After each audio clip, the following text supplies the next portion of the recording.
You are watching and listening to Chris and Leicester Till I Die TV on YouTube and your favourite podcasts.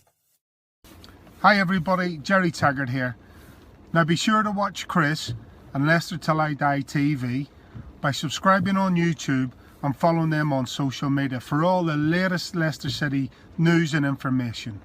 Come on you foxes!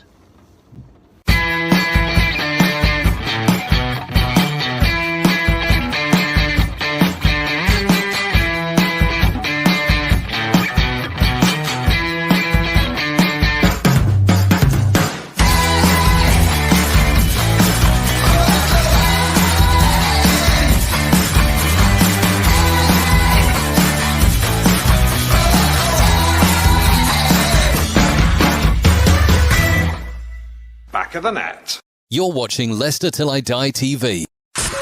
Watch us on YouTube. Listen on your favourite podcast platform Or ask your smart speaker to play the podcast Leicester Till I Die. Subscribe, like, follow, and join in now. Right, Chris. 1, 2, 3, 4, 5, 6, 7, 8, 9, 10. Nope. I'm still pissed off. I'm still totally and utterly pissed off. This was posted to the group earlier by Craig Shepherd. Come on then, slag Vardy off. If it was anyone else that missed that penalty, you would. Face it, just not good enough. Man United, please come in for Rodgers. Like his time at Liverpool, got no clue now. Top 4, laughing emojis. Top 6, laughing emojis. Only chance of getting Champions League footy is winning this Europa League, but Rodgers don't want to. And please, no, don't drop in the Conference League because half our fans will celebrate the victory if you win that crap cup. That was Craig Shepherd. He's got a point, hasn't he? This is Leicester Till I Die. This is where you can watch us.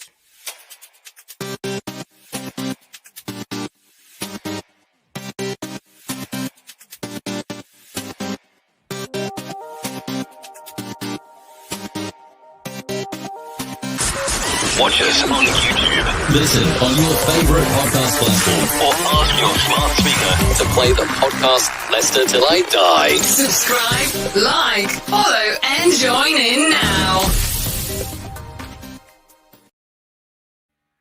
A bit like Leicester tonight, we are all over the place. I really don't know what to say about that. Craig there was having a go, and yes, it was a shit penalty, Mr. Vardy, an utterly shit penalty.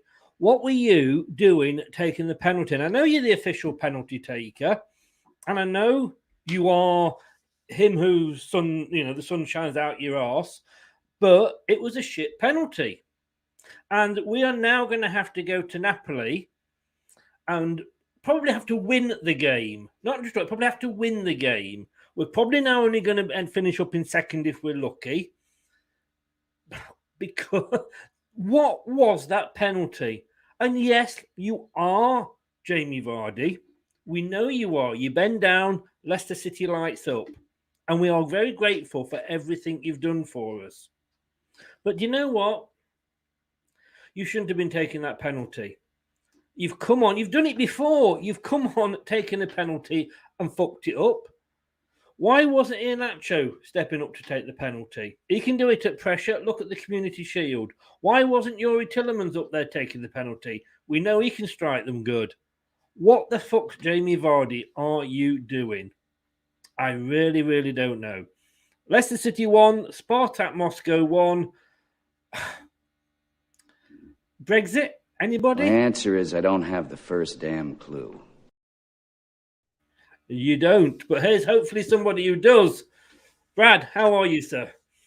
I'm all right, mate. I'm all right. Frustrated? Yeah, I am frustrated. I think the performance and I think the effort to go about the business tonight, the intent, we didn't quite get the result we all wanted, and didn't quite get the result we was all hoping with the way we were going about it, especially in that first half. I mean, that first half, I mean, at half time, it was 0-0, and I actually posted, I think you commented on it, that if that was a boxing match, we'd have been way ahead on points, but we weren't landing that killer punch, as in scoring a goal. Or would it come back and bite us on the bum? Yes, it did, because once again, Leicester City did not take the chances. No, they didn't, and they had some, you could argue, glaring ones. Kind of, it felt a little bit Arsenal-like. Amazing. With Amazing. It sounded rather, Arsenal-like in the fact that we had a few chances that if it weren't Iheanacho getting in the way, it was someone getting in the way, and it just felt like we got to that point, especially in that second half, where it's just like, and the penalty save obviously topped it off, but it probably just felt like it wasn't going the back of the net for a second time. But I'm going to come out in defence of us tonight, because I actually think we didn't do too much wrong. I think Leicester didn't put probably the ball in the net. Yeah, but I think if you actually look at that and think, we're still kind of the new kids on campus when it comes to European football. And I'm going to lay a bit of respect on these teams, these Spartak Moscow teams. They've been in this competition for years. They've been in the Champions League. I'm probably certain of it. Someone might correct me, but one way or another, due to their league, they're more times than not, they're very consistent in Europe, to my knowledge. They're in one of the two, right? They know no matter how slim the chances are, they've got a chance. If they get a draw from this game, they showed the difference between a Premier League game when you get it back to 1-1 against a team that doesn't really want to do anything with the ball, but fancies the chances because they've just got the lead. They do what you do in this situation when the group's tight as it is, which is incredibly tight in terms of points. I mean, what is it? 7, 7, 5, and 4. 7, 6, 5, 4. It's like a step song, isn't it? Yeah, 7, 6, 5, 4. Good looking baby, he's driving me crazy. Sorry. But my point is, when they got themselves ahead, they were still happy to tighten up just a little bit, and it was clear as day. As soon as we got that goal that we very mightily deserved, and I'm happy with the goal scorer. I'm chuffed to bits with it actually. But what happened is they went from that and they matched us 4 in the middle at the back. Very rigid it was, because all that happened was it went to that. It was practically 8 at the back, and when you've got to give yourself a chance, they were not committing men to grab a winner. They were happy to give themselves more of a chance for a point, and they were trying to get all 3 and lose that game. Because if they lost tonight, they were out. They weren't doing anything to get second, not even third, maybe. So that is, though, you have to give the opposition in a way for what they did tonight to frustrate Leicester in the second half. Sorry, that was just what exactly did they do? Because in that first half, and Steve McManaman was the co-commentator on BT Sport, and I've got to be honest with you, if I was a Moscow fan, I would say he was the most biased person on there, because he was absolutely bigging up Leicester. They can still do this.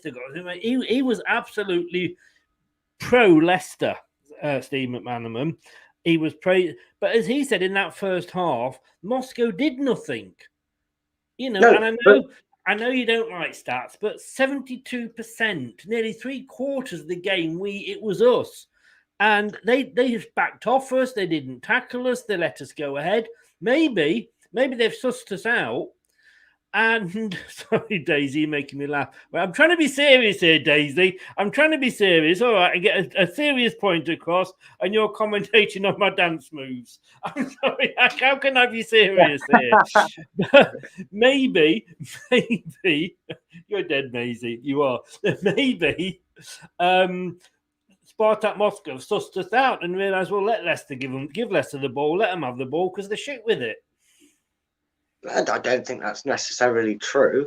I believe that the results probably altered people's opinion. The crowd were very, very excited in that first half. And Moscow were always going to come here and play a counter-attacking football and hope to hit Leicester and sucker punch them, which they succeeded at by probably the one time in the entirety of the game a Spartak Moscow player was free. It was probably the only. I can't remember another time a Spartak Moscow But player that is was the free. difference between a Leicester City side that has been top 4 for all but 2 weeks of the last 2 seasons. That they'd had one chance and they took it. Okay, you know, Mari was unlucky hitting the woodwork. But can you honestly say, having watched out, apart from the Moscow performance, and all right, let's take our blue tinted spectacles off with the Moscow performance. It was 4-3, which was basically a 1-0. We came back from the dead. We were looking at being out, and we managed to come back from the dead. Before that, we lost to Legia. Can you honestly see us going to Napoli on the last game of the season away and actually getting anything? Because I can't. Yeah, I don't see why. I don't see why there's so much negativity about it. I get the frustrations. I get we drew 1-1, but Spartak Moscow played the perfect away game.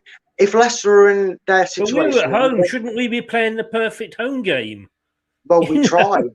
We tried and we failed. If we can't do it at home, can we do it away?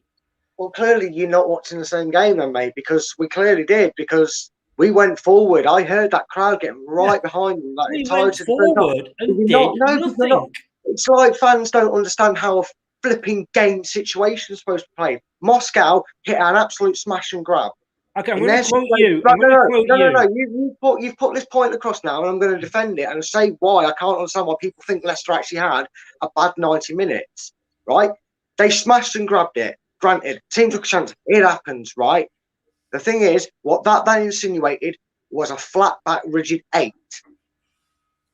And we were still going at them, rolling out the 4s and the 3s in attack. We was moving the ball forward, but they made it difficult because, funny enough, right? Exactly like you said, discard the fact that we had a thrilling game, right? They took their chat, they went for us at home, and we were wanting to go for them because we thought we could beat them, which we did at their place.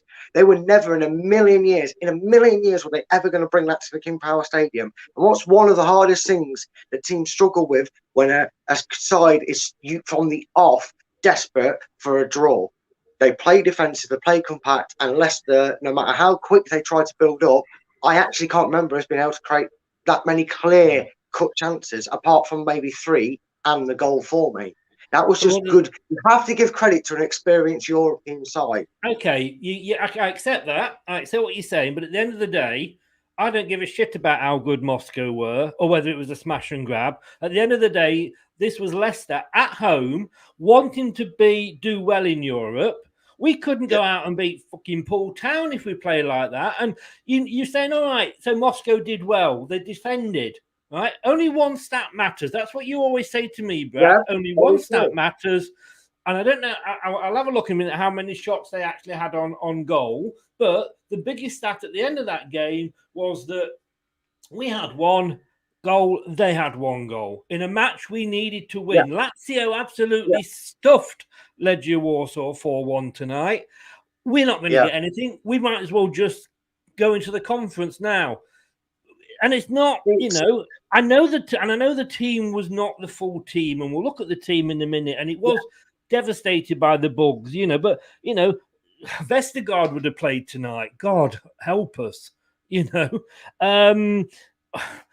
But he was out with the bug. But even more so, Barnes and Maddison were out. You know, maybe that didn't help. But we can't. We had to win that one. We were the home team. The onus is on us as the home team to break them down. Whether they put 8 or 9 behind the ball, it's only what Mourinho's teams does when he was managing in the Premier League. We should be able to break them down.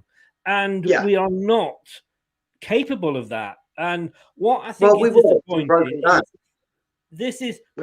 is we've had 2 good runs in Europe. All right, maybe last season, you know, it wasn't round of 32. We got out of the group. But let's be honest, we had 2 pretty decent groups. You know, we actually had in the Champions League, we couldn't have picked an easier group. And last season, we couldn't have picked an easier group in the Europa League. This season, we've come up against a group of fairly decent sides, and we've been left wanting. That's on a general perspective. That's to me, that was it.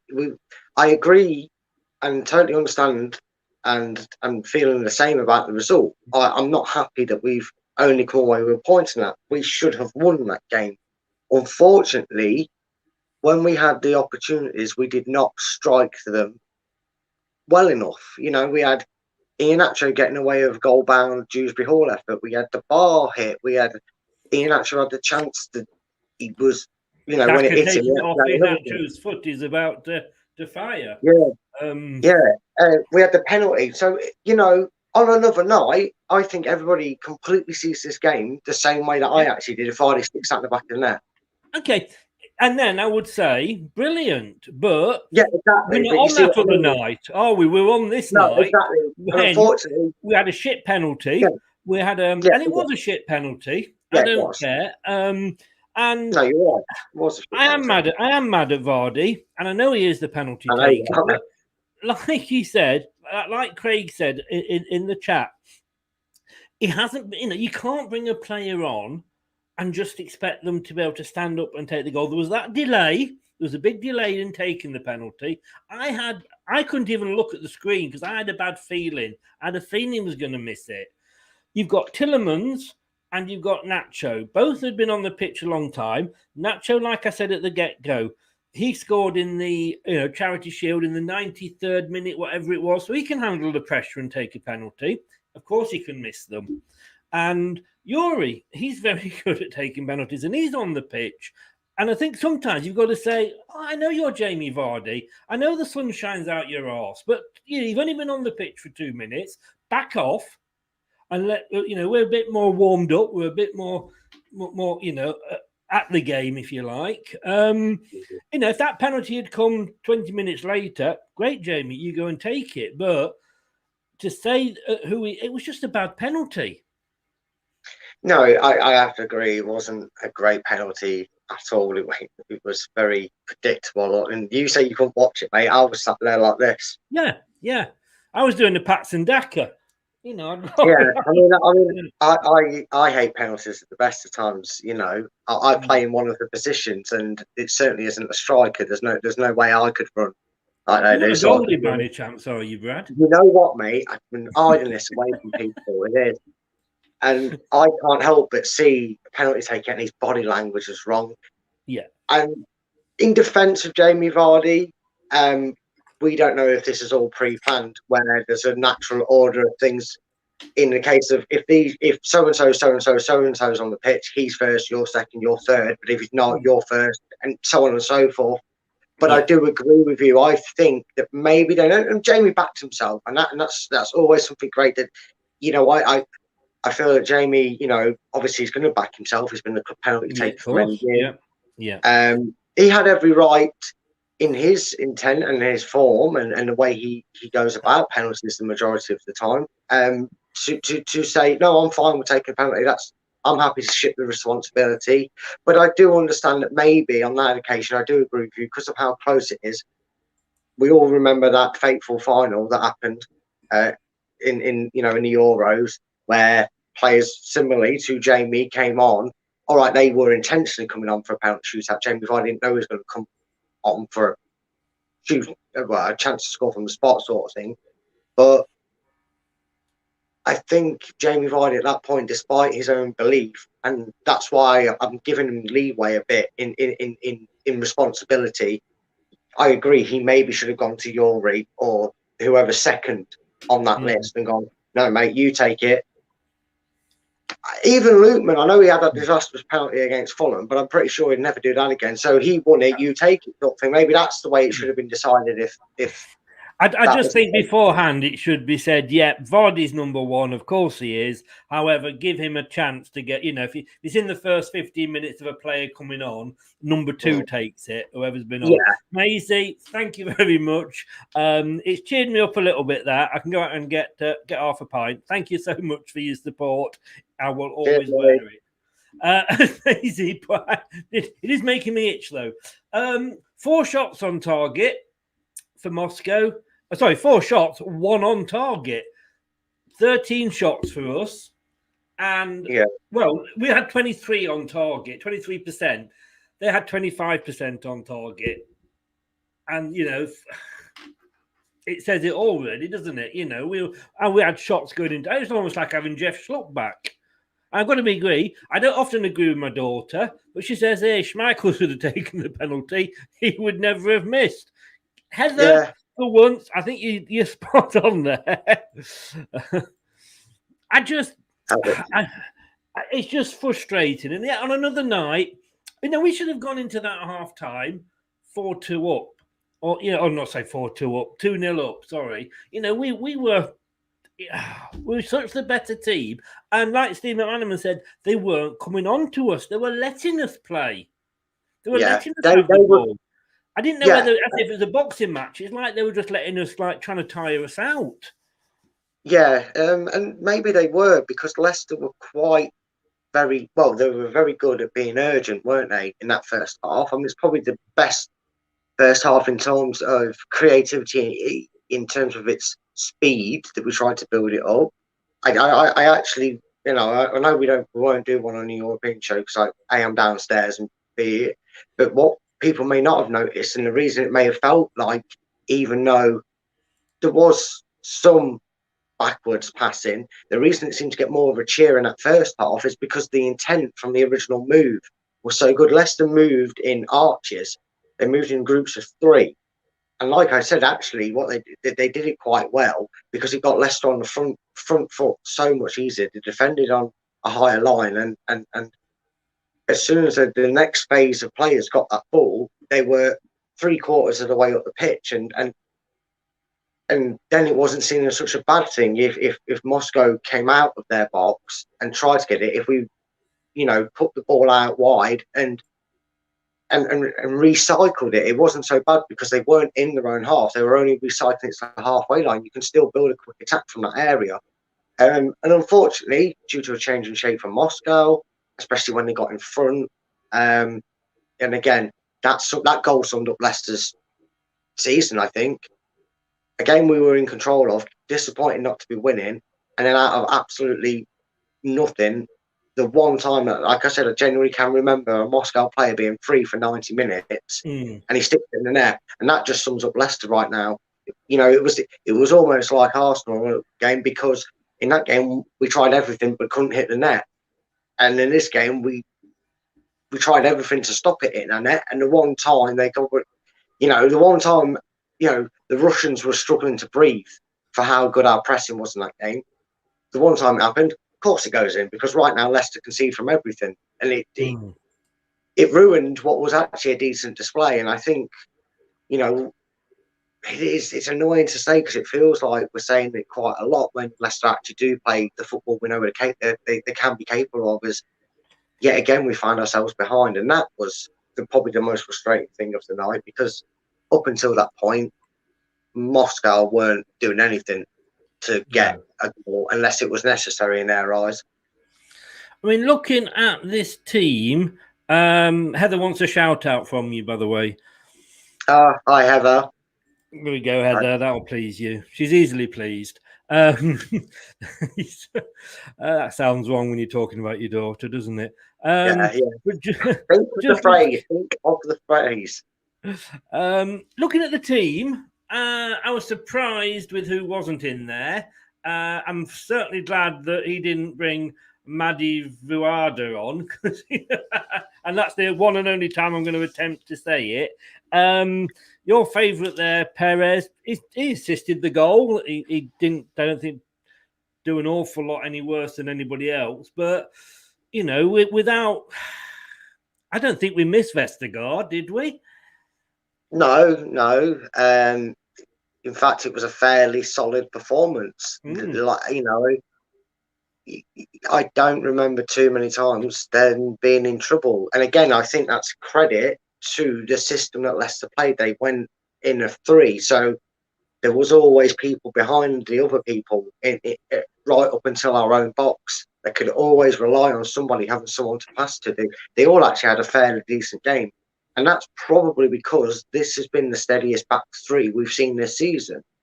with Yes. Evan, Florencio, and Daniel Amati. And I know I've already said it, and I know we'll get onto him later, not to spoil anything, but I'm so happy that Daniel Amati got on the score sheet, because if anyone's deserved a goal for their performances in recent weeks, he's probably one that's deserved it over the last 3 or 4 weeks when he's been in the team, because he had become a forgotten man until this season, and he's probably one of the few defensive players we've looked at this season and talked about in a good way. And I'm just glad he got his goal for us, because he's been a while. I don't think he scored for us since against someone like Stoke or something like that. I could be wrong, but he doesn't get many, does he?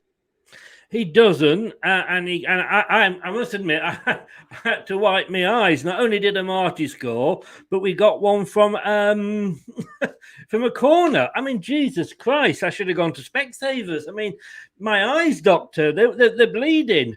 Yeah,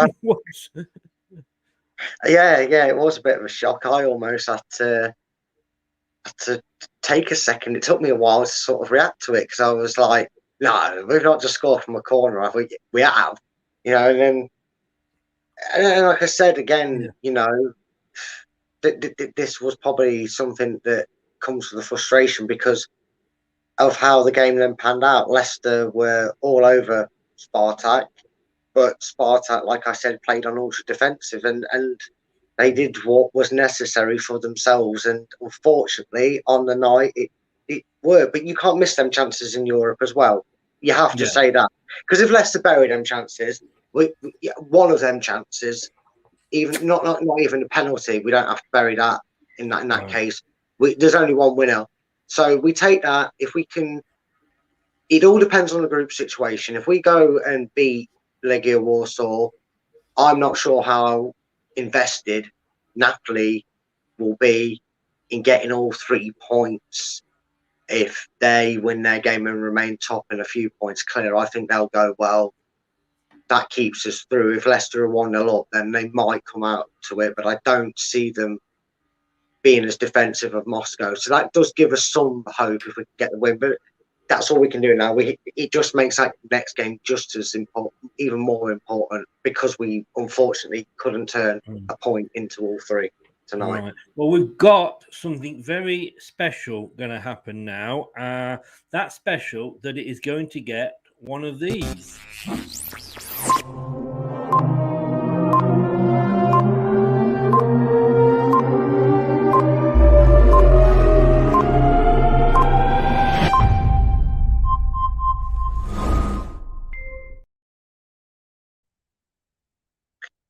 Oh, that was very unexpected. I'm sure of a segment of this, really. So Leicester needs to look at that in a way that take the positives out of it, because we were able to do that from a defeat. So I don't see why we do that against. Can you see? Sorry, can you see the question? No, I can't. I can't read it. Oh, ask Brad, how well did Perez play? Hang on, I'm off. I'll be back in a second. Jose Perez. Look, all I have ever asked from a player like Jose Perez is start showing the ability of a player that is of the level that Leicester are now requiring. Look, I've had my frustrations with you, and I always said, when you've done well and when you've had a good impact on the game, I'll give you as much praise as I will Jamie Vardy. Right? You're worried about today. It didn't quite work going forward, but it didn't really quite work all game for Leicester in truth be matter, because the problem was... Is it safe? Is it safe? It's safe, mate. It's safe. The biggest problem was the way Moscow sat deep. It didn't help, but he got his assist. He was in the right area. He got that flick on. It clearly is something that they're constantly working on the training ground, because I'd be interested the next time we have a corner, if Maddison's in the box and not taking it, if he makes the same run, it looks like something they worked on. And you know what? No one really covered themselves in glory tonight for like a 7 or 8 performance. But I will give credit where it's due. From the time he was on the pitch, he affected the game in the manner that he's needed to with the role he's playing. He's starting to get a little bit of affection from me. If he keeps them appearances up, I'm more than happy. Yeah. I'm going to say hello to Luca, the Arsenal fan comes in because, of course, they don't have their own European games this season, so they do sort of come into other people's chat. Luca, I'm sorry, mate. I'm not forgiving you for the weekend. You're going to get abuse. David S. here. Hi there, Chris. Bad. Bertrand was pathetic. Lookman useless, other than the penalty. Yeah, he won the penalty for us, and I can't see how we go. Let me just wind that up a little bit. Team moved around quickly at first, but did nothing with it. Nacho got in the way more than he helped today. I don't know. I mean, you know, he had that shot on, and Daka got in his way. I think what Steve McManaman said was, with regards to Lookman, was that Moses let him know he was there a couple of times, and then after that, Lookman almost daredn't run at him, and he was more concerned about putting a ball in than actually running and frightening the defence. Yeah, the problem is, if I was going to pick a player from Spartak, especially over 2 legs, I think it was the same in the first one, that frightened me a bit for the fact that you got to remember he's played in the Premiership, and I know he's been out of it for a bit with loan moves and whatnot, but he's got that experience, and he probably looked up and down and went, if I can get at you, I can get under your skin. I've already caused danger, got the goal.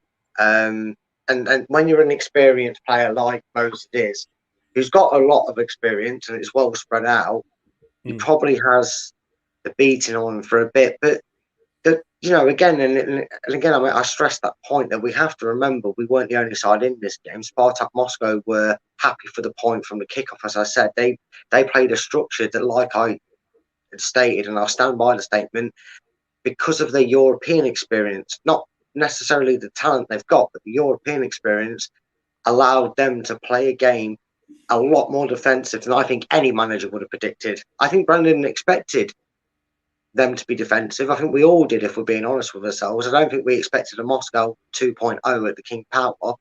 And unfortunately, they showed probably the European experience in the fact that you don't mind so much in a league game, do you, if your team's going hammer and tongue for it and you're trying to hit them on the break. But even when they did try that in the first half, when they were a little bit more forward, they were still very cautious in even attempting it. So it's going to be an interesting one, because the next one, these can't afford to lose this game or draw it. They have to win it. They're going to need the 3 points just as much as we're going to want it. So it's going to be an interesting one. And I can see the winner of that game will end up getting that second place, unless Leicester obviously do go to Napoli and get something from there. Thing is, and let's be honest, you wouldn't put it past Leicester, would you? No, you wouldn't. It's the sort of thing Leicester would do is, you know, we give the fans, you know, mild heart attacks throughout the campaign, and then we'll go and beat Napoli, and then we'll get beaten by Young Boys or somebody who's dropped down from the Champions League.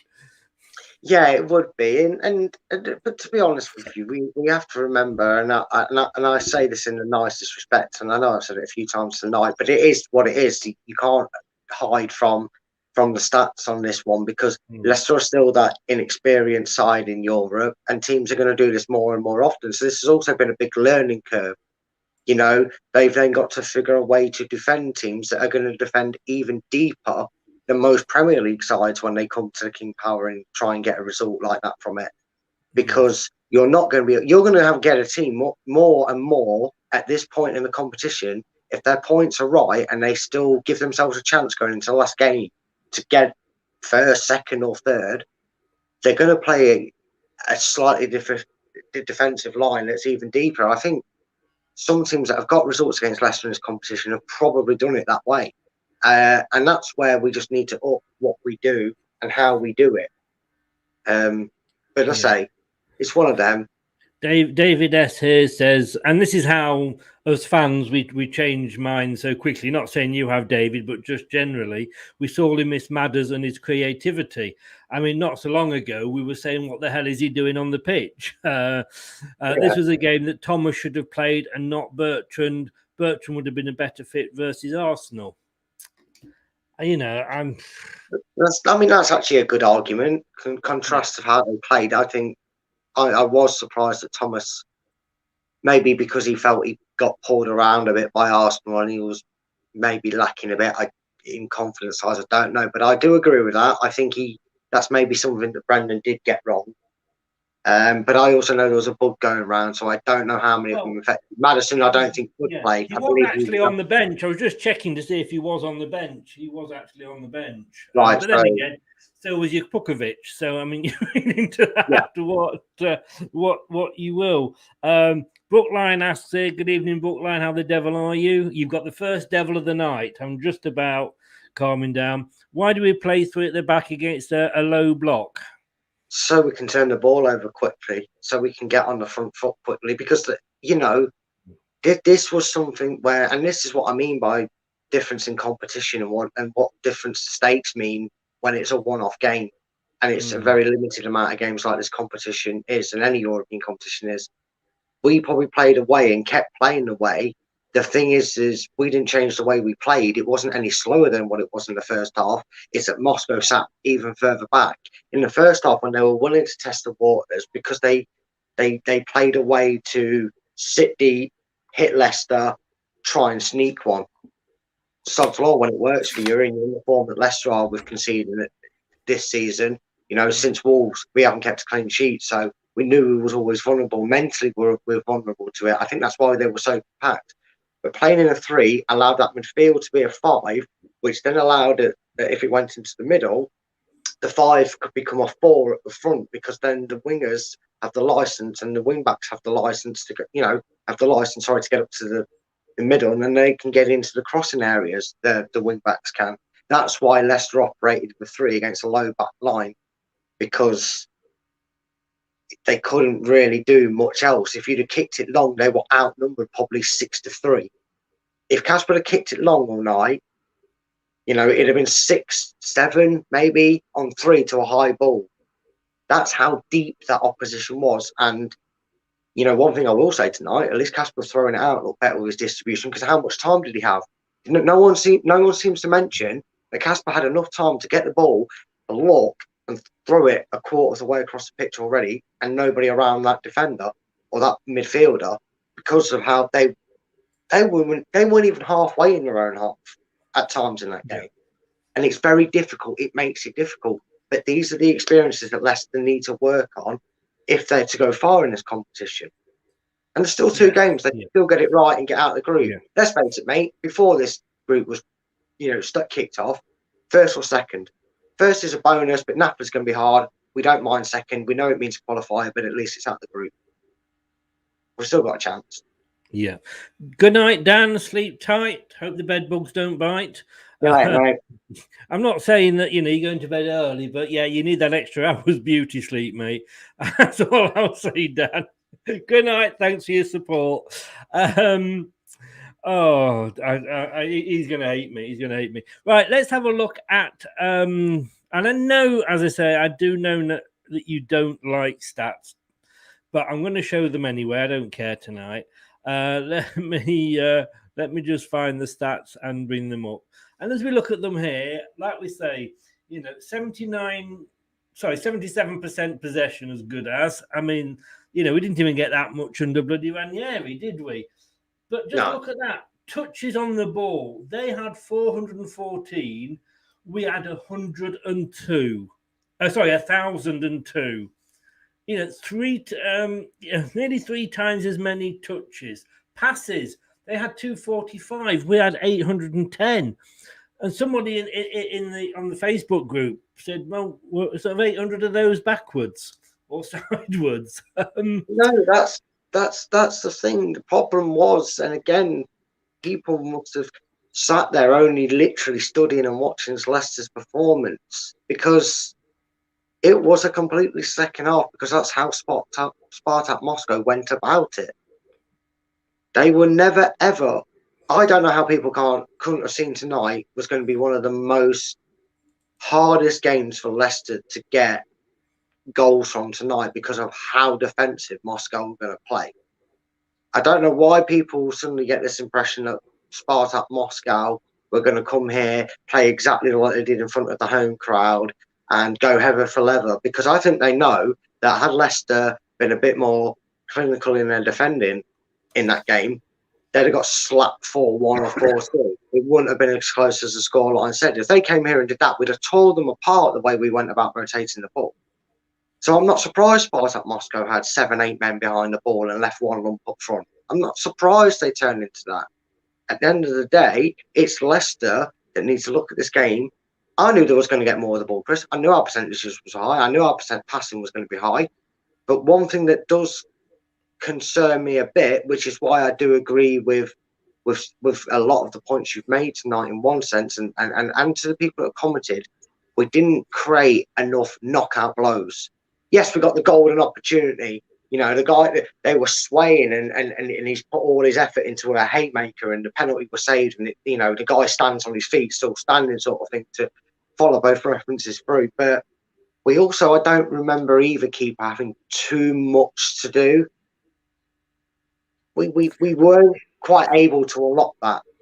And in the second half, the one thing we did need to do was realise it a bit earlier and push them centre-backs up even further and maybe have gone for it. I think by the 88th, 89th minute, Leicester were probably just as content with Moscow going, okay, as much as we know we can press and maybe get a breakthrough, it's going to be even worse for us if we get caught out, which they nearly were.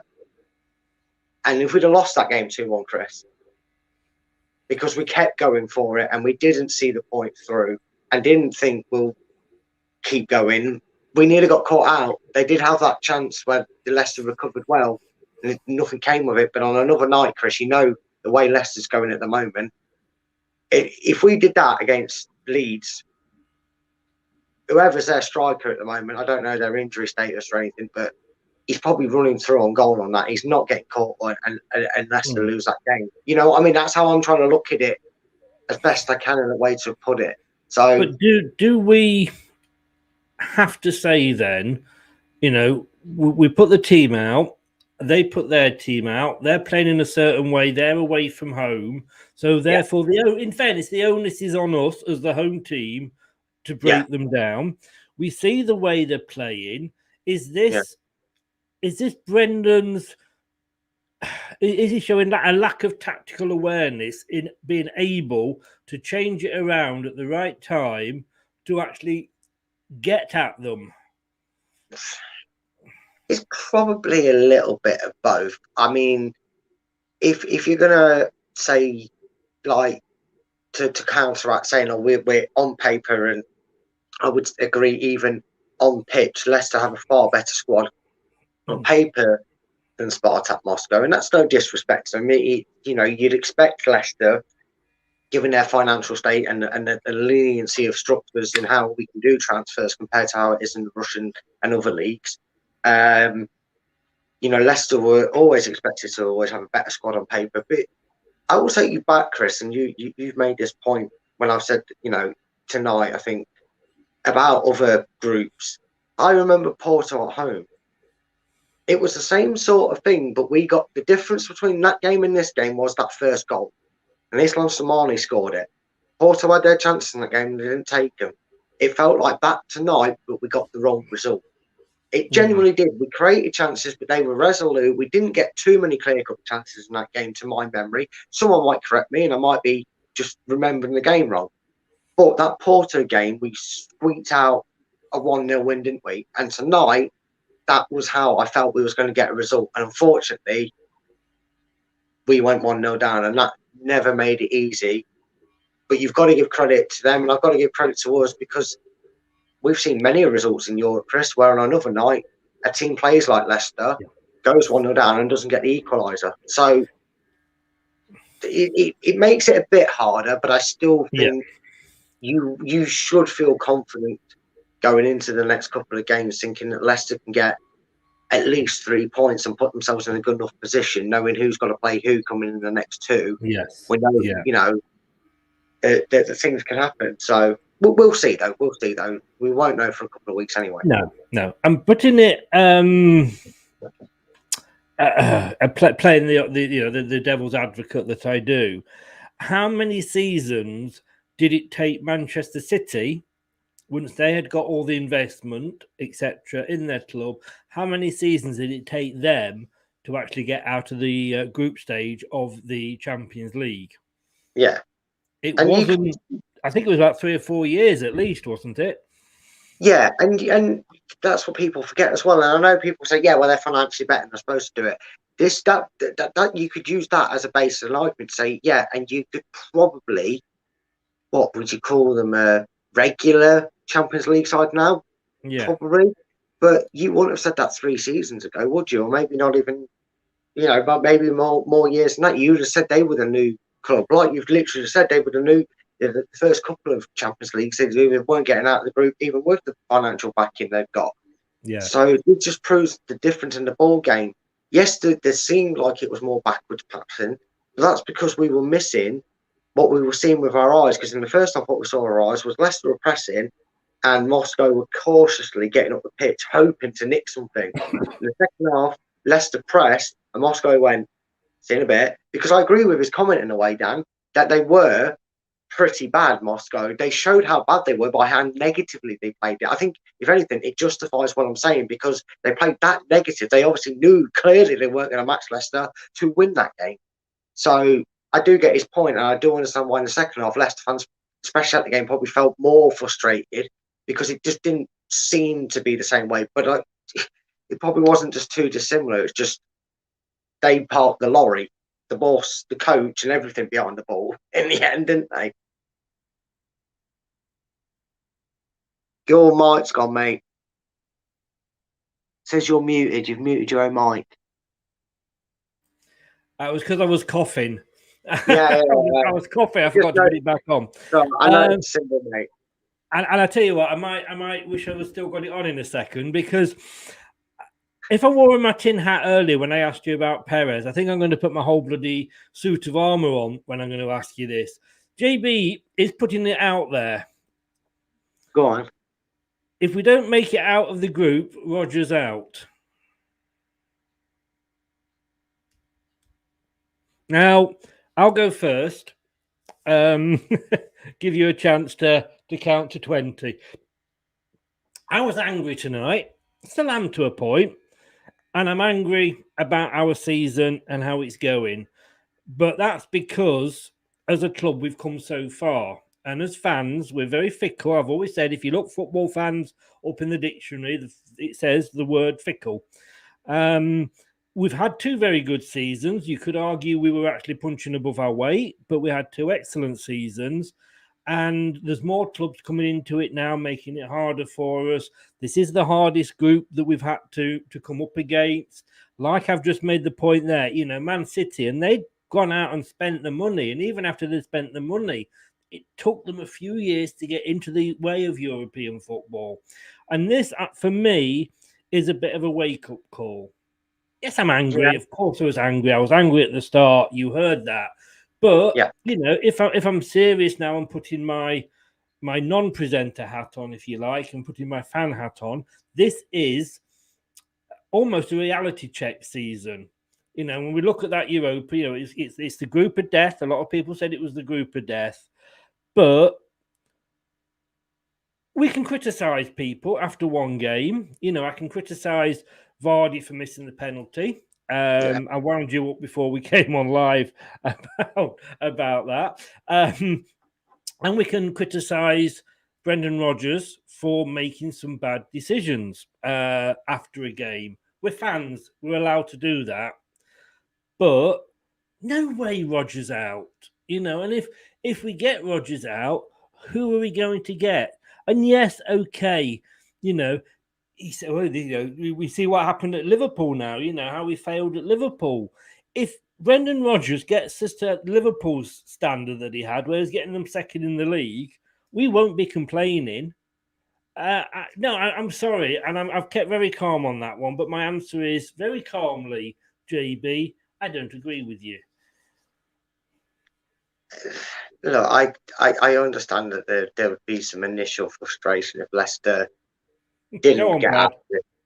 If Leicester didn't get out of this group, But it's a very hard one to do. And the reason I say that is because whilst we're still treated as the new boys in Europe, let's cast our mind back to when we lost to Liga. The players came out wearing shirts. We're a big deal to these clubs. They play us in the only ways that they're going to know how to combat these big teams, right? You could argue the style. You could argue but these teams are never going to be a pushover in this group. It would be disappointing to get third, but I've always prided that whatever competition you're in, to the best you're capable to do to manage the season, I want Leicester to be as successful as possible.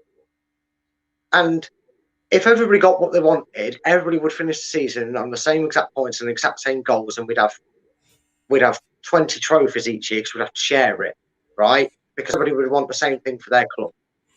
And no one would ever, we'd all have Champions Leagues in our lockers, even between us at some point, you know. So to suddenly say, oh, Brendan would be out if he's out of the group, or you want him out, fine. Maybe that's how you set the bar standards for us in Europe. To a point, I'd agree. I'd still feel that in this group, Leicester should at least be second favourites for the group. But I would argue that unless something went drastically wrong, I don't see where Leicester, you know, would go, Brandon, it's not working for this club, because we have seen before Arsenal, and for 75 minutes against Arsenal, and for the majority of this match, that Leicester can attack, Leicester can do a count beat. They do know how to count these sides.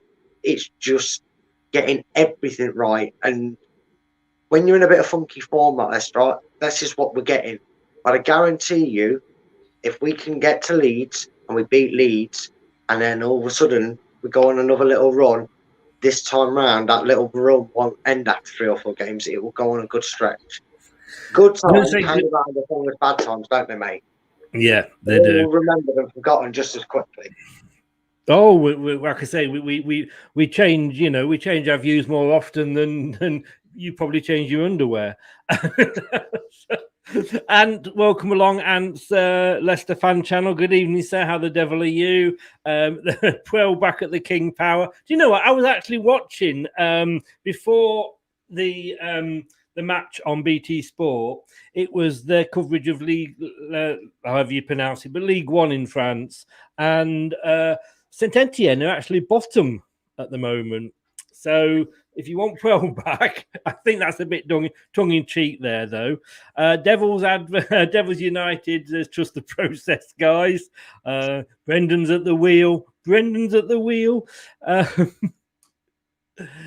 Rodgers is good. Don't get rid of him, because you can always get worse after. Trust me.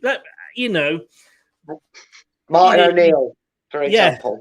Yeah, you've got to be honest. Who would you replace him with? And I'm not going to take that comment seriously, because he's not going anywhere. And I think, you know, 96% of the fans would not want him to go, because you've got to say, who's going to come to us?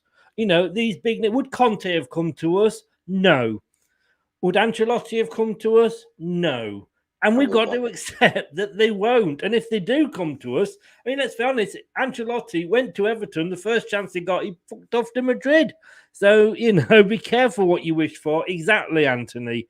JB says here, Chris, listen, mate. Rodgers is now sound eluded. He said after Arsenal set pieces hadn't been an issue since he's been here. And tonight he said he was pleased. What a joke. So what's he supposed to do then, JB? Is he supposed to look at that performance, look at the way that first half went, look at how his team kept going despite the fact that Spartak didn't have the quality enough to do anything, and just stick everybody behind the ball? Isn't pleasing to see. Yes, it's disheartening that we didn't get the 3 points. Yes, we're sat here talking about gloriously missed opportunities. But I can tell you this now, I would put everything I've got, not a lot, granted, you probably only get about 40p out of me at this moment in time, mate, but I guarantee you, whoever you are, right, if Jamie Vardy scores that penalty, you're coming in here singing praises. You've got to look on the performance as a whole and judge it. And remember that Spartak Moscow are actually in this contest too, and still would feel that they can get the conference, if not really cause an upset at the next European game and get that second place. They wanted to get something from this game to go, we're still here, by the way. And they've done that. Sometimes it's not always about you. It's about respecting your position. We come on here, right, when a manager goes, oh, they were lucky, 5-2 against Man City, them results. We don't like it when they do it. We can't turn around and not give praise to an opposition. No matter the depth of their quality, they did a job. And at the end of the day, I guarantee you, right, let's see what you're saying about Rodgers and his situation at Leicester. If he gets 4 points from the next game and goes through, then I'll take 4 points from the next game. If he does that, I'll be walking on water, mate. Yeah, you know what I mean. For my next 2 games, and tell you what, if we get beaten both, then here I am already holding my hands up and saying you know more about the situation than I do, mate. There's a very thin line. That's your opinion, buddy. That's your opinion, buddy, and that's mine. So. And it is all about opinions, and I think we should, there's a very thin line between frustration and annoyance, and I'm very much in the frustration side tonight. Am I pissed off with Jamie Vardy? Yes, I am, because I know the standards of Jamie Vardy's penalties. He puts his laces through it, and that was the why I'm annoyed at him, and why I'm pissed off with him, and why I'm saying. It's made our job you've just made our job 10 times harder, Mr. Vardy, because I know it's not his usual standard. If we don't get out the group, would I want Rodgers gone? Would I bollocks? No. I think he's the best thing. Can I tell you something? If he'd just signed for Spurs, let's say, or he'd gone to Newcastle, I bet you'd be having a real moan then, wouldn't you? He's gone and left us, blah, blah, blah. I'll just play this, and I'm just going to play this, and I'm just going to leave it there, and I'm not going to say anything. We'll just listen to this. You don't know the answer to that question, and I think you are an ostrich. You've unleashed your inner Nigel Pearson there. But no, look, at the end of the day, it's one of them. I can't see Leicester not getting out that group, I'll be honest with you, even though it's not going to plan at the moment. I've seen enough on the performances of Leicester to think that they will get out this group, because Liga won't want to go into that game, and nor will, just as much as Leicester going, a draw is not really going to do us any favours here, because, Napoli are playing Leicester, so we'd have to make sure we're going to win ours. And I don't know who's got the home advantage when Moscow play Liga, but if Liga, are away and it's in Russia, they're not going to find that easy, are they? So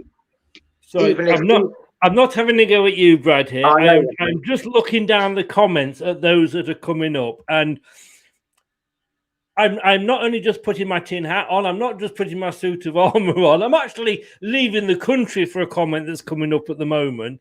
But let's let me catch up with the comments, because they're coming in thick and fast now. Let's just see, where was I up to? We've had Ant and singing Pwell's praises, haven't we? Terry says, always remember the saying, we have to learn how to break defensive teams down. That was 1 month after he joined us. Seems we were very slow learners then. Ant says, Rodgers out seems very Arsenal-esque, but he has a lot to sort out at the moment. He has got a lot to sort out, and if he does sort it out, this is where he earns his money, and we are not in the position that we were in under Ranieri. And I noticed JB said earlier about, we got rid of Ranieri after he won us the Champions League. We were in relegation positions, JB says here, boys, what am I hearing? We are struggling in the league, and if we can't get out the Europa League group stage, you wouldn't even question him.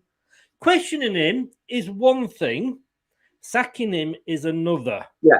And you've got to, I always go back, because I've worked in sales all my life, and as a salesperson, you can have, I used to have brilliant months. I was top salesperson where I worked down here, and I was hitting my bonus every month, and then 1 month I wouldn't hit it. So you go and sit down with your manager and you look at why you didn't hit it, what it was. And sometimes it's just one of those months. Maybe that's the season, it's just one of those seasons this season.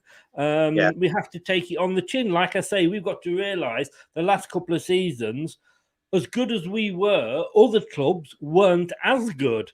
Now they are catching us up. Maisie asked a very good question here. JB, who would you want to get then if you wanted Rodgers out? Just one moment. So I'm just going to hide under my desk because I'm just going to play this for you. But I'll be back later. Bye. Bye.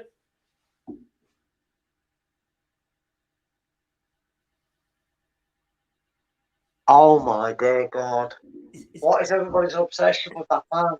Is it safe? Is it safe to come up? He's not that caliber of a manager. He's not that caliber of a manager. Can I come up? Yeah, you're fine.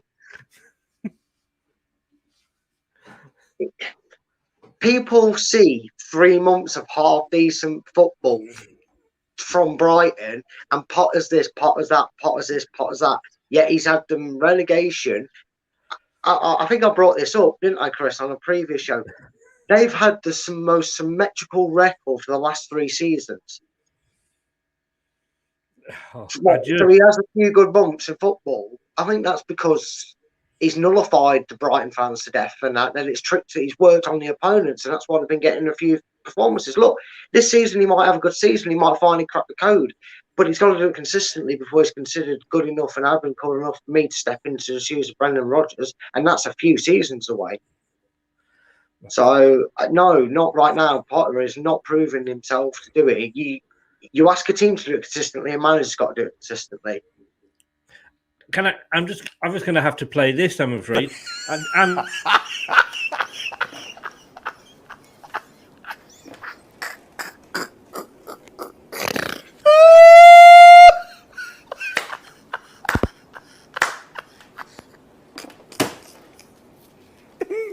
Viewers, apologize. I'm continue. that sums it up better than I could say anything at all. But I have to admit, Brad, I am totally in agreement with you here.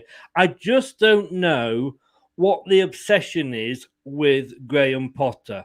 Oh, he plays nice football. We played nice football today. I'm not arguing on that, because in that first half, we were all over them, but we should have put them away. And I said at half-time, it's going to come back and hurt us. And it did. But Potter hasn't done anything yet. We're a quarter of the season in. In fact, his form at the moment, I haven't got the table up, but I'm just going to quickly bring the table up. His form, we discussed it last night on the prediction show with our new regular ex-Fox, Steve Alinix, who let us know about Arsenal and Tottenham are not his favourite clubs. Like Steve. I do like Steve. But, we looked at the thing, and I have seemed to remember Brighton are actually struggling of recent. Yeah, in the last 5, it's drawn, lost, drawn. So hang on, Mr. Potter, he's not that magical, is he? No, that's what we said. That's what I stood defined by. Look, and before anyone gets it twisted, I always want, managers to be reasonably successful for clubs. So I'm not really into all this.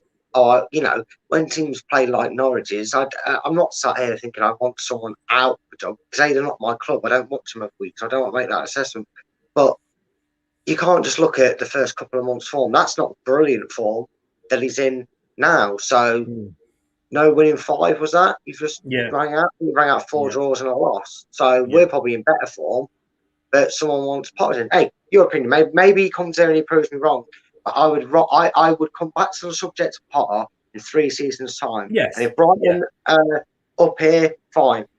It's like David Moyes at the moment. I still wouldn't take him until I know where West Ham finished this season. Yeah. And I'd be inclined to wait another year on them.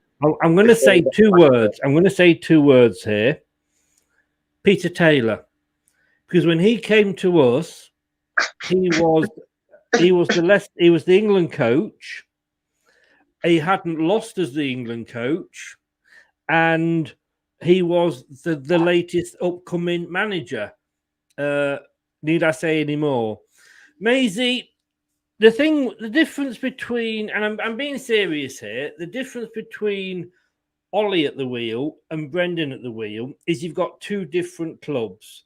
You've got to remember, as Manchester United fans are always reminding us, how big a club you are.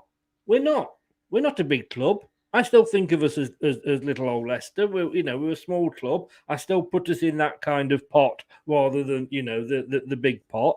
And it's what's expected.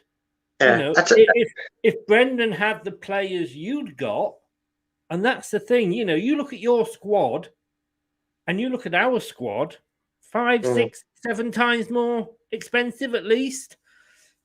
So it's what Ollie is doing with his squad. He's driving a bus full of top-class A-rated players over the cliff. Yeah, we're in the charabanc behind you, but we're still on the road, and that's the difference. We are not. If we finish 10th this season, don't win a cup, get knocked out of Europe, I still will not be shouting for Brendan out, because for Leicester, that is good. And yes, we've. You could say, well, you've had 2 really, really good seasons. You should be expecting more, but I don't. If you like, am I being unfair there, Brad? I definitely see an argument towards why it is. I mean, the thing is, as well, is people seem to also forget that the longer these teams stay in the Premier League, the longer most of them seem to improve. We're not the only team that's going out in the transfer window doing the shrewd business. We're just doing it better than others, and we were probably one of the first to get noticed for it. But there's teams in this division that have improved over these years, over these seasons, and you just taking one look at West Ham, you're showing what consistency can do to a side, in terms of management and holding a team together. Leicester are probably going through a transitional period they were hoping to avoid and get through before the season even started, and that was they're getting, probably for the first time in over 2 years, minus Fofana, a full 11 that are able to train week in, week out and get up to fitness and playing standard so they can play these attacking football. Because I understand that people are probably looking at it as Arsenal, Moscow, big difference, right? Moscow did nothing, Arsenal did a lot, Arsenal did the lead. But we were sat here and fans were sat here after a 2-0 defeat. Correct me if I'm wrong here, Chris, but going, oh yeah, but we did play really well. The goalkeeper saved it. Goalkeeper did it. On another day, we'd do that. So why is this different just because we were probably more expected to win? Because I was expecting us to beat Arsenal. I was expecting it to be a closer game than what it was on the scoreline. And it didn't happen because there was positives there to take. People, read the room a bit, read the situation that Leicester was still in that competition. If Leicester don't qualify, it's not because they didn't beat Spartak Moscow at the King Power. It's because they lost to Liga Warsaw in their game, at their ground. It's because we didn't hold on to 3 points against Napoli. And it'll be because, unless there wins, of what we do against Liga at King Power and Napoli in Italy. Yeah. If Leicester can bounce back the way they have, I don't see a reason that Leicester don't get through this group over the longevity.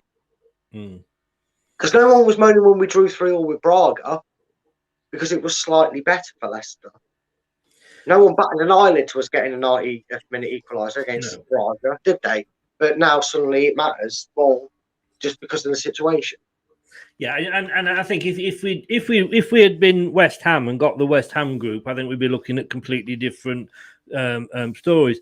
JB says there he wouldn't have played Samari and Indeed in the midfield when we're going for the win. I mean, he did. He eventually took Samari off, didn't he, and brought on Dewsbury Hall. But Samari isn't, in my mind, and what I believe, he isn't primarily a defensive midfielder. He's been asked to play that role because he's been standing in for Ndidi, but he isn't. I don't think that's his main role. And David says here, I do question his tactics sometimes, and I wish he was visually passionate when someone on the pitch does badly. But he got us top 4 more weeks than anyone. How did he manage that if he was that bad? Like I say, I just think it's a bit of a reality check time, and it happens to people. You know, we laugh at Arsenal because they're struggling after a couple of good seasons. Man United not doing what they would have hoped to have done, and it's just the same with us. It happens to all clubs. And yes, I came up at the start, and I was having me rant and what have you. It's what presenters do to get people to comment. But you know, it's the reality of the fact that. If we just got promoted this season, would we be not happy with where we are now? Of course we would be, you know, but because we've had 2 really good seasons, and like I say, you know, we won the league. You can only play who's in front of you, I grant you, but, you know, that was the season. Man City's manager was advised he was being sacked about, 10 games left before the end of the season.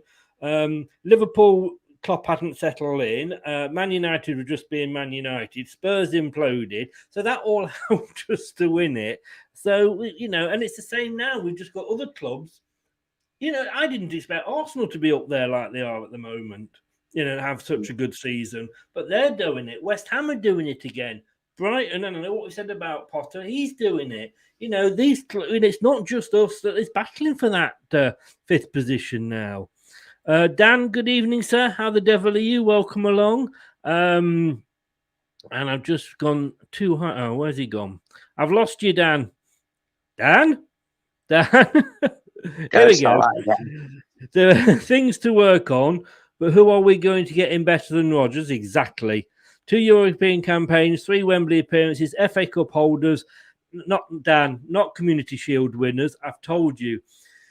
English Super Cup winners. When will people accept that in any other country in Europe, it is the Super Cup? And that's what it is, English Super Cup. Of course, if we hadn't won it, it would have just been another friendly that we were playing. In Brendan, I trust. I think we all do, don't we, Brad? Yeah, I think there is. Look, every manager, even Martin O'Neill, who many perceive to be one of Leicester's best managers, most notably probably because the majority remember the O'Neill days more than most other managers, and even he had his critics, and even we, as his biggest fan, probably found ourselves sat here some weeks, bemoaning Martin's tactics, bemoaning his team lineups, bemoaning injuries. I remember through the late 80s, Leicester had some games where they barely had 13 players to pick from. They were struggling for 11, let alone a subs bench. So, and some things in football just never change, do they? In a way, in that sense, because Leicester are still struggling with injury problems. We're still bemoaning, not everybody's fully fit. We're still bemoaning some defensive errors, but sometimes. JB says here, I don't agree. I don't know if you agree with this. Squeezing through the group for me is awful.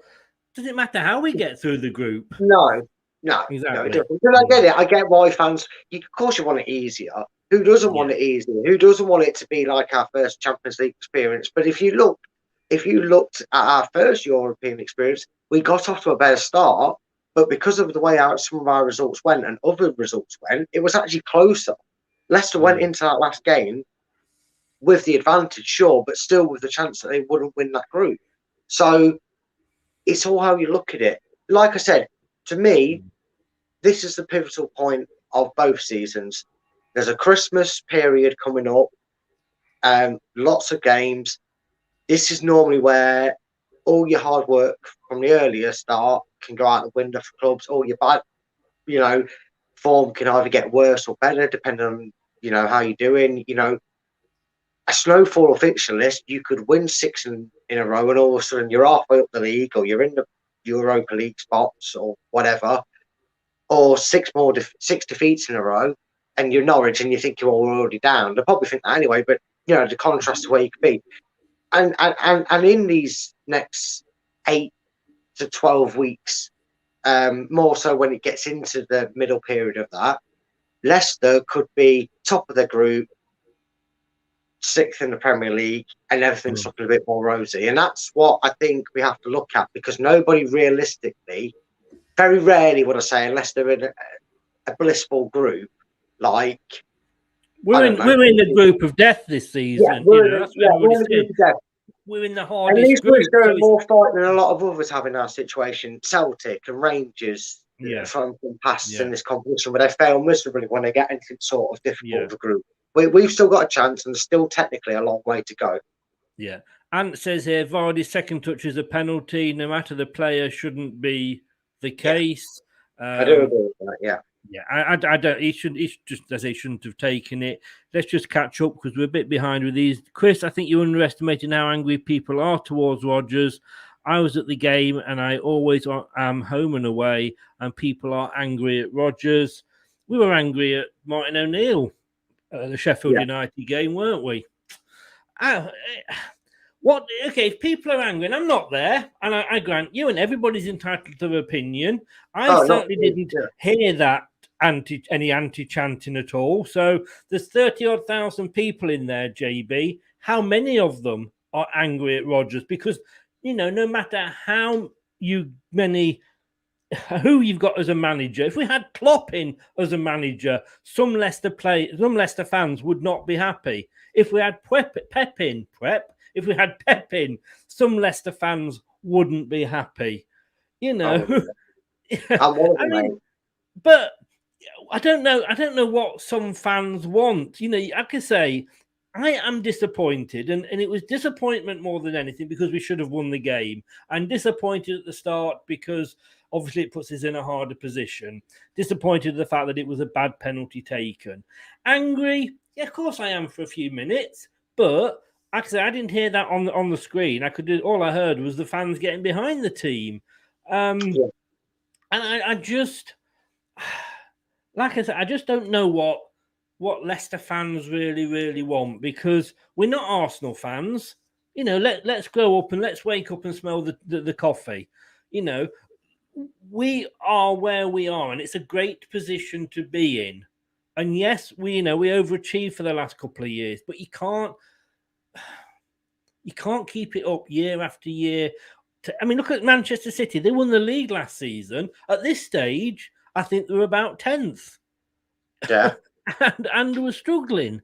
Anthony says here, Nigel Pearson isn't doing that great at my home team, Bristol City, sorry. We're 15th in the league and lost lots of games. I don't know. I don't follow Bristol City, Anthony, so I can't really say. They're your home team, but you're an Arsenal fan.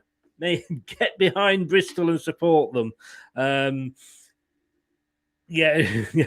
Okay, Maisie, thank you very much.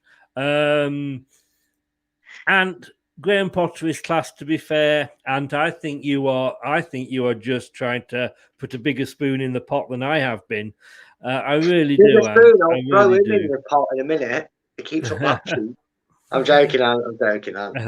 Anthony, your thoughts on Eddie Howe? I don't give a shit who's the manager of Newcastle, and I don't give a shit what Eddie Howe does, to be honest with you. I'm more concerned about Leicester. No, Brighton have played good football for more than 3 months. They actually create good chances. They scored 11 goals, JB. Right? They scored 11 goals. We've scored 15. Who's getting the more chances? Go and check your facts. We've let in more. I wouldn't argue with that. Maybe they've created better chances. And as much as the chances we're creating, we're not putting them away. But we're putting away more than Brighton are. Potter hasn't won anything. He kept them up by the skin of their teeth last season. Come back when he's won something. Everybody wants him to be England manager. I don't get it. He hasn't won anything yet. Eddie Howe has done more than Graham Potter because he's brought a club up that was minus 17 points in the 4th tier and he got them to the Premier League. He's a better manager than Graham Potter until Graham Potter actually wins something. I don't get it with Graham Potter. I really don't, Brad. I will reiterate my point to JB. Go and check Brighton's last 3 league position finishes. I think you'll find that maybe not position-wise, but if you look at the win column, the points column, and probably every other column else that's on there, you will find that most things are near on symmetrical, i.e. the wins and the points and the losses and the draws. They have only been getting anything positive from their style of play for the last 3 months. Yeah. If in 3 years... Not even that, Brad. I mean, you know, the last 5 games, Leicester City, won 2, drawn 2, lost 1. Brighton, as we said earlier, last 5 games, drawn 4, lost 1. Yeah, And no wins in there. No. Devils United Maisie makes a good point here. Just because Potter is good for Brighton doesn't mean he would be good in European football or for a stronger team. Yeah, that's exactly true. She's very right. Yeah, well said, mate. Yeah. I've always said that you couldn't put Mourinho in charge of, let's say, I don't know, Port Vale, and he would get them into the Premier League, right? And it works the other way around as well. You couldn't put, Potter at Man United and expect them to win anything, because Ronaldo's going to go in and he's going to look at Potter and go, "Who the fuck are you?" At least with Ollie, you can turn and say, "Yeah, you've won stuff, what have you, as a player." And I just moving on. Rodgers didn't even make it past the Europa League round of 32 with Celtic. He isn't a top European manager either. We are not a top European team at the moment. Like I said, Manchester City, they've had some... You might want to do some checking of the facts, mate, because I think if you go and look at Celtic's dire record in history, their probably biggest success is how far they've got in the last 10 years since the glory days that Celtic had. You'll probably find that their success rate in the competition is absolutely biblical and far worse than that. They can't even get through qualifiers. So don't come up with the Celtic stuff, mate. Learn your levels of football. Okay, JB, I'm going to answer this to you now, because, quite honest with you, I just think you are talking poo. Boys, sort it out. Brighton are above us and don't have the quality as we do, but they are still doing better. Okay, look at the table. They've got 16 points. We've got 14. Spurs are above us. They've got 15 points. I know they've now got Conte, but they got those 15 points with Nuno in charge. Would you take Nuno? I wouldn't. No, not now. He's damaged goods now. And he didn't actually win anything with Wolves either. He got them 1 promotion. I mean... Catch yourself, JB. I don't know. I really don't know what you're smoking, but I'd love some. Because I'd love to be in your fantasy world. Totally. I'm all fine for. Look, that's his opinion. He's obviously not going to change it. He's very passionate about it. That's fine. I just really want to see where all of a sudden this emergence has come from it, because I'm looking at the facts and I'm looking at his level of reputation in this division and. If you'd want Graham Potter, then I'll put him on a comparison for you. That's telling me that you'd have Eddie Howe at the King Power. A guy who's... and I'll answer the question for the guy who asked it, because it contains my answer within. I don't think it's a wise appointment for Newcastle, and I wouldn't make it a wise appointment for Leicester, for one reason and one reason only. I agree with you, Chris. There's certain managers out there, that the way they go about their business, the way they tactically plan things, and the way they're consistent in doing things... on very limited time in management as well. They're still earning a lot of their stripes, both of these managers. You could argue that certainly Graham Potter is, and Eddie Howe's been out of the game for a bit. But I would not have him in the club because of one thing and one thing only. I wouldn't have Eddie out of the club because I've seen what he spends when he's given money and what he spends it on. I think the owners have a lot of trust with who they bring in to make the right player decisions. We've seen that with the players and who they were managed by and the ones that haven't been successful. And then the next manager's come in and he's made the buys and they've been successful because they're his players he's brought in. I don't see that with Eddie Howe. And the thing is, I don't say about Graham Potter is if you want someone like caliber, cool. If you see something that I don't, fine. If he proves me wrong in 3 years' time, cool. I know it's come to for my next managerial advice. I'll take it back, fair dues. right now, I wouldn't take him because he's done nothing of No. significance to me. JB, come, you type in there what he has won in his managerial career, as in trophies, and you could argue that Brendan's only done it in Scotland, but you type in what he has won, and that, we might say, well, yeah, he's won more than Brendan, therefore, he's a better manager. Anthony, we don't always sell. No. I mean, this is what people seem to think, that Leicester are a selling club. We're not. We like the fact that we play with the top 6 mugs. Did I say mugs then? I did, because I mean it. Because Arsenal, Man United, they don't want to take a gamble on a young player. We do. We take a gamble on them. We bring them in for 29, 30 million. Then there's some mug of a team, whether that be Man United, whether that be Arsenal, that are going to go and pay us 80-odd million, 50 million for a player that cost us 20, or in Chilwell's case, cost us nothing.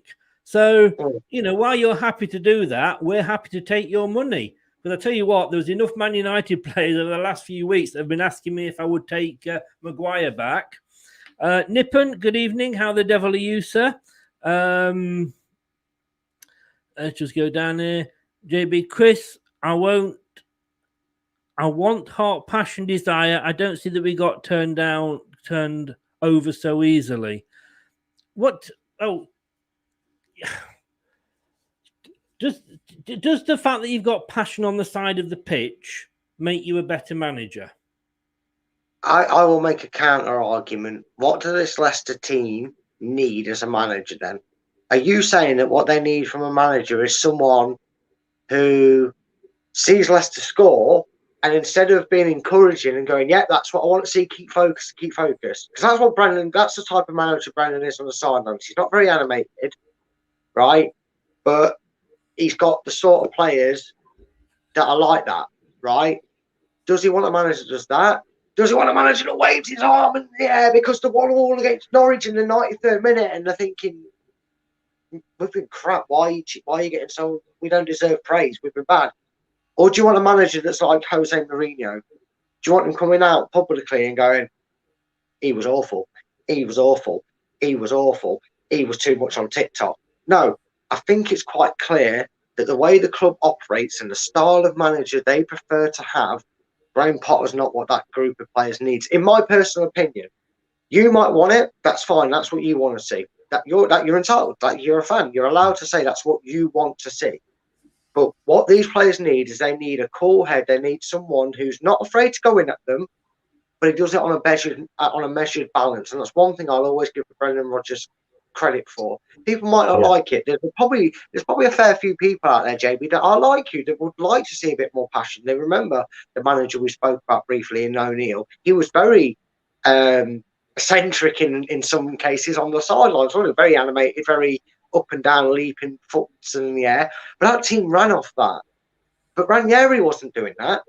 Ranieri was giving the fist pump, pointing to the sky, giving the arm, but he was very composed and then very drilling at home, going, he was giving it the cheers, and that's what he does. And you've seen him celebrating them goals when it happens. He does show his passion, but he's the first one. Look at some of our goals. Right, we went on a run where we scored straight after the team scored. And that's because the team got a bit too over-giddy that had just scored, weren't focused, weren't switched on. What's the first thing we saw them players do? They looked towards their off-the-pitch leader, and he was going, don't worry, focus, go. And what happened? Ball, over the top, we all know the outcome. In the back and the left on the head. And that's what you get. So what are you saying? If you want in that type of manager, then fine. Now I understand why you're invested in Graham Potter for his heart, passion, and his antics at the sideline. But every group player needs a manager that is the right fit for them as well. Yes. JB says there, Brighton create more doesn't mean they score more. That's due to their quality. But imagine what he could do here. If he was any good, he'd have them scoring. It's as simple as that. I'm sorry. If the manager's good, he gets some work in. All I will say is, and I'm still waiting, JB, for you to do the trophy comparison between Rodgers and Potter, and then also let me know how many people were cheering for Rodgers out tonight, because I certainly didn't hear it on the telly. If you can come back to me and say there was huge sections, I'm surprised then that I wouldn't have heard it if there was, but you were there, I wasn't, maybe. So, Anthony says, I'm fed up with Potter and Arsenal fans want him. I don't understand it. No. Maisie managed Östersunds in Sweden. Who did? Who? I'm not sure who you're referring to there, Doug. Chris, I think Brad is better than Potter with his tactic on his board. Indeed. Yes, definitely. Brad for manager. Brad for manager. I'll get my suit and tie Rodgers out. I'm in. I'm on, lads. Don't worry about it, David. I'll do it, mate. I'll go and do the job. David says here, I'm going to say something very controversial. No, something else now, David. Yuri have pulled off some amazing goals, but sometimes he slows down play unnecessarily and isn't that fast. So we live or die by how well he plays. I mean, he can only make a pass if there's somebody to pass to, I suppose, isn't it, Brad? No, that's true. And there was probably there was obviously periods in this game. I do actually agree with that comment to some extent, because there was periods in the game where, and I know you said it earlier, Leicester were found probably maybe a bit too wanting on someone like Tielemans. And to be perfectly honest, as good as Tielemans has been since he's been in Leicester, I think there is quite possibly a lot of Leicester fans that will say that in more of attacking sense, and I know some more. No, Terry, I know more in a attacking sense. You know, Brendan's touched on the fact that Samore has seen more as the go forward guy, and I know he may have been a little bit preemptive of it, and that Yuri was given that responsibility, because that's how I think he's probably best suited. I think a lot of people would say that he does do better, and this is no disrespect, because I have come on here earlier and praised his performance in Perez, but I think the way he has to probably do a little bit more of the shift work than he's used to with a Maddison in that position.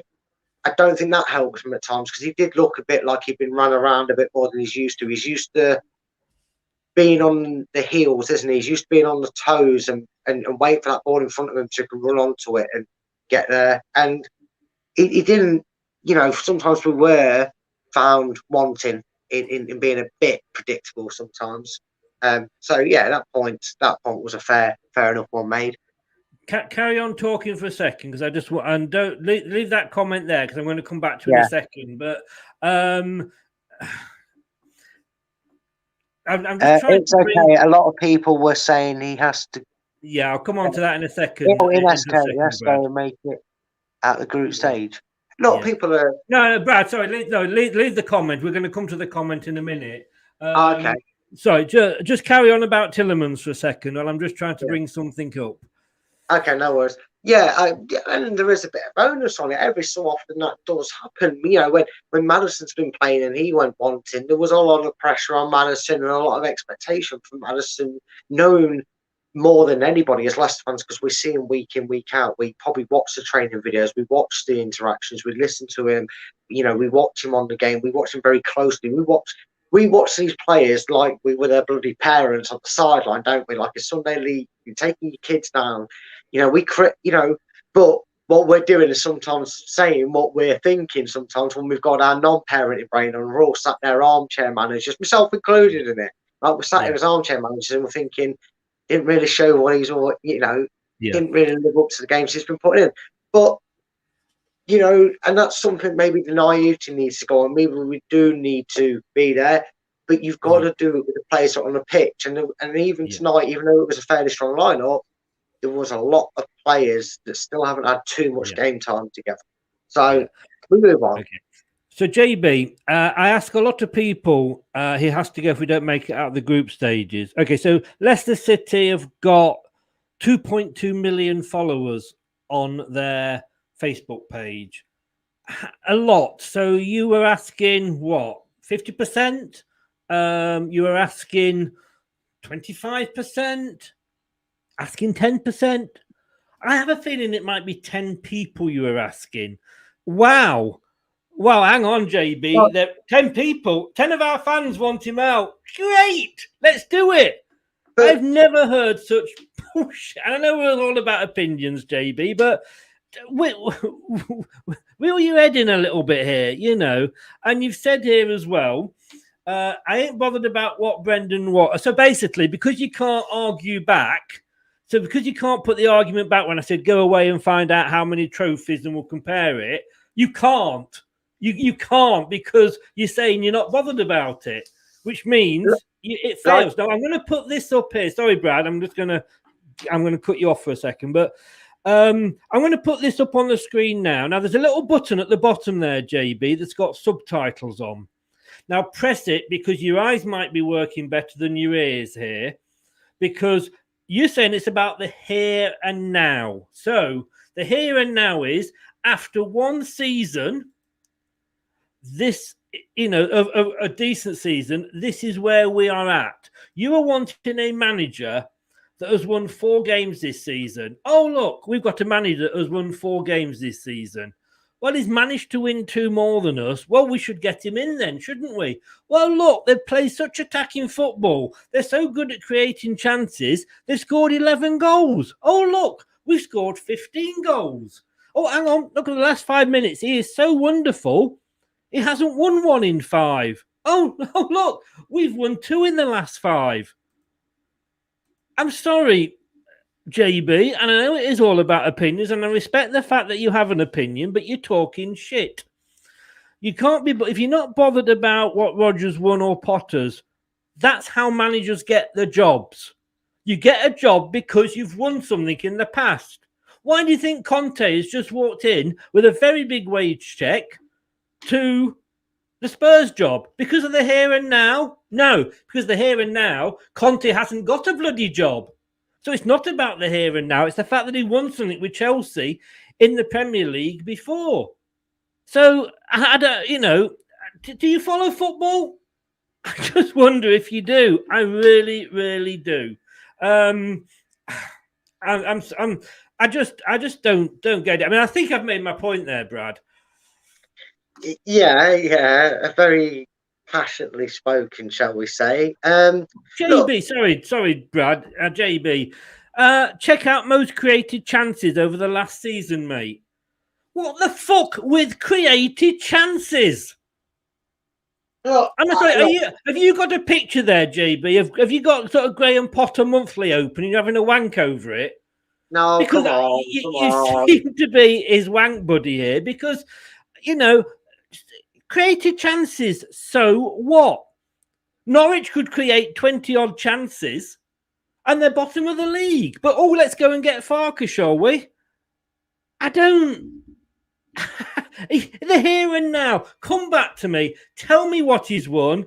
Compare his record to Rodgers, and then we'll have a decent conversation. I tell you what, I'll put it in 2 different ways, JB. And you know what? Maybe, you know, his opinion, no matter what we think about it, no matter what resoundingly we think against, you know, in our arguments against this thing, he probably will stand by his opinion. Fine by me. He's, you know, that's the way he is. And maybe he's sitting around a group that see the game differently, clearly, with their opinions of Brendan. I will then put it I will put it 2 more different ways to you. First of all, right, where's the longevity? What's got more chance of happening, right? Brendan Rodgers getting Leicester back on track and finishing this season, getting through the group stages, maybe getting through the first knockout, maybe jumping straight to the second. Thank you, again. Thank you. You know, maybe getting... You got excited there about the wank fest with Graham Potter. She's paying for more. But no, you know, I don't know what's got more chance of happening. Brendan Rodgers getting Leicester back, ending this season in the top 6 or top 7, getting out of the Europa League group, which will take them to the round of 16, which will by default take Brendan further than he's ever been in Europe and take this club further than they've ever been in this competition, right? Because no matter how you want to word it, first or second still gets you into the round of 32, which will be matching what they did last season. I reckon there's more chance of that happening than in, say, 4 months' time, Brighton being where they are in the table. I guarantee you, in 4 months' time, right, Graham Potter won't be getting talked about. And if you're still not seeing where I'm coming from this, and why I'm so against Graham Potter being someone mentioned with a Leicester job, you want to place a team with European football and European experience and European ambition with a guy that's never had it before. No, thank you. No, thank you. We are past them days of, well, we're just past them days of the, what was his name? The Portuguese manager, Paulo Sousa. Sousa, yeah. We're past the Sousa days. We're past giving the jobs to the understudy in the greatest respect, like when we had the Taggarts and the Frank and the Shakespeare's and the Chris. We are past that days of the club. That's how far we've evolved. If Rodgers was to go, I would not want somebody who hasn't got that European experience, because you're handling. Right, you're quite right there. JB, you're saying you think our expectations are low as fans, maybe sitting there watching on the telly, but that's not for me. Oh, hang on. You know what we've got here? We've got somebody who says, oh, you don't go to the games, you're a plastic fan. Oh, JB, go and carry on wanking over Graham Potter. I put more effort into following Leicester than you do getting on a bus or driving down to the ground to watch them. I'm sorry, I live down in on the south coast, and I used to travel when I had a season ticket up to a couple of years ago, which I can't do by a season ticket now because I'm not working. But when I did have a season ticket, I used to do a 7.5, 8 hour return journey every day to watch Leicester City. Did you, JB? It'd be interesting to see how far you travel to the game. Chris, tag me in a second. Tag me in a second, mate. Just slap my hand down. Just do that motion for me, and I'll take the tag in for this. You ready? Yeah? Yeah. Have a look at this, mate. Right? See that little trophy? I've had my hands on it. I've had my actual hands on it. And if you've had a tour guide, right, guess what? I work for the club. You got your hands on a replica. I've touched the real thing. Doesn't make me more of a fan than you. Remember that, sunshine? There you go. You ain't work for the club. You're not a proper fan, mate. No, it ain't how it works, sunshine. I follow my club, and I'm just as dedicated to the club as any Leicester fan out there. I won't have anyone coming out there bashing anybody for how they are and what they are as a person. I'm sick to death of it this week. I'm already not in the best of moods as it is with certain people. I don't want a dickhead on here that's going to start saying, you sit at home, I sit and stand on a better fan. I will listen to your points, I'll listen to your arguments, and I'll have a good, decent, honest conversation with you.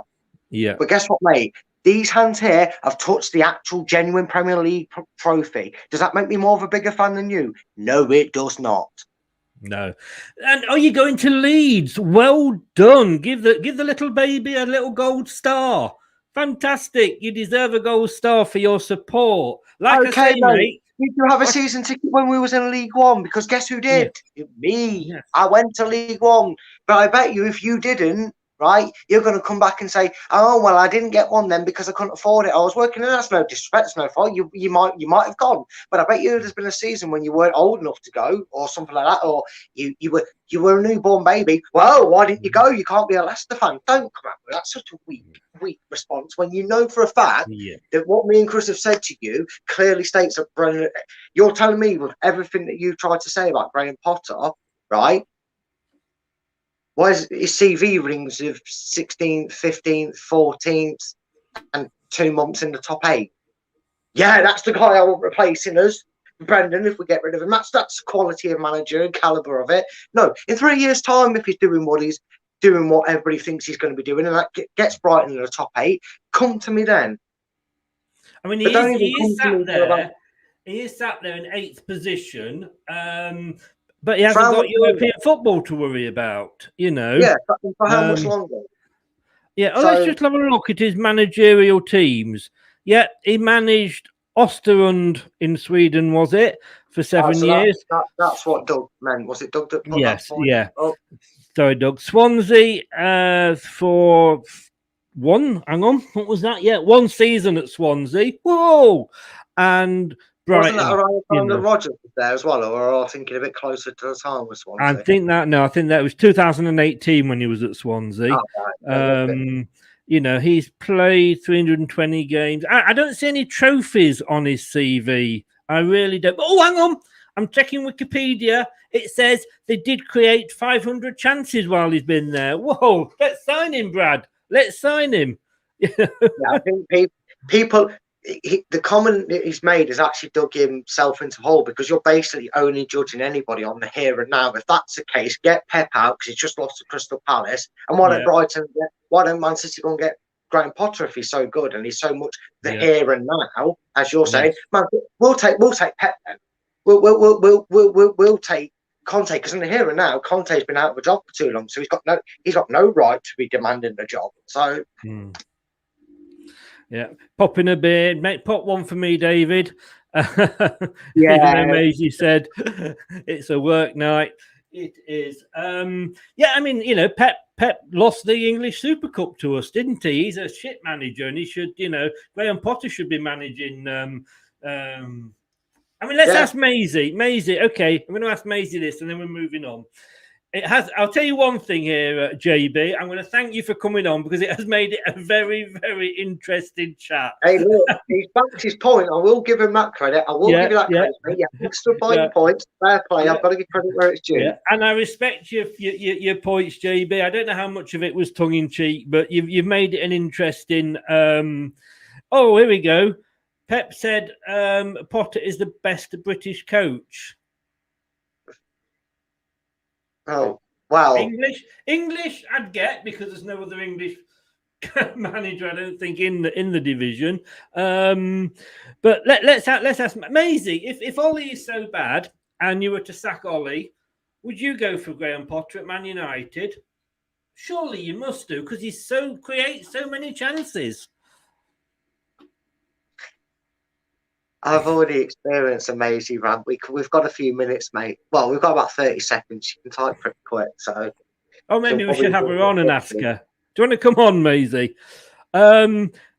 Let's pick this up then, because this is how things stand at the moment. 7654. I'm going to start singing my Steps song again. Like you say, we're not out of it. It's disappointing. But when you look at the teams that are in that group at the start, you know, we didn't think we were going to win the group. And I tell you what the problem was. I tell you what our problem was here, Brad, is the fact that we started off so well against Napoli. That first 45 minutes made us think that we were Brazil. Yeah, it did. Yeah, and since then why aren't we playing like that all the time? You know. Yeah, but again, that group, right? For those that are moaning, I do get it. It's not looking brilliant. It could have looked a lot better. We were probably hoping, you know, the shock against Liga didn't help us. But I think you go back to and look at us here and now, we're probably in really good form despite that Arsenal defeat. Because, like I said, even in that defeat, you know, the ability to activate a plan B and find a balance of it and just have a really goalkeeper performance be part and parcel of the reason we didn't get back into that game. I think you'd have to consider that it was, again, another one of them where just it would not go in for us today, the second time round. And I would still be confident, because look at the goal. The important thing there as well to take into it is, yes, we're a point behind, but not only do we play the team in second, but we're at home and it's a goal difference. I would still feel confident, especially the form they're on. They're in miserable form.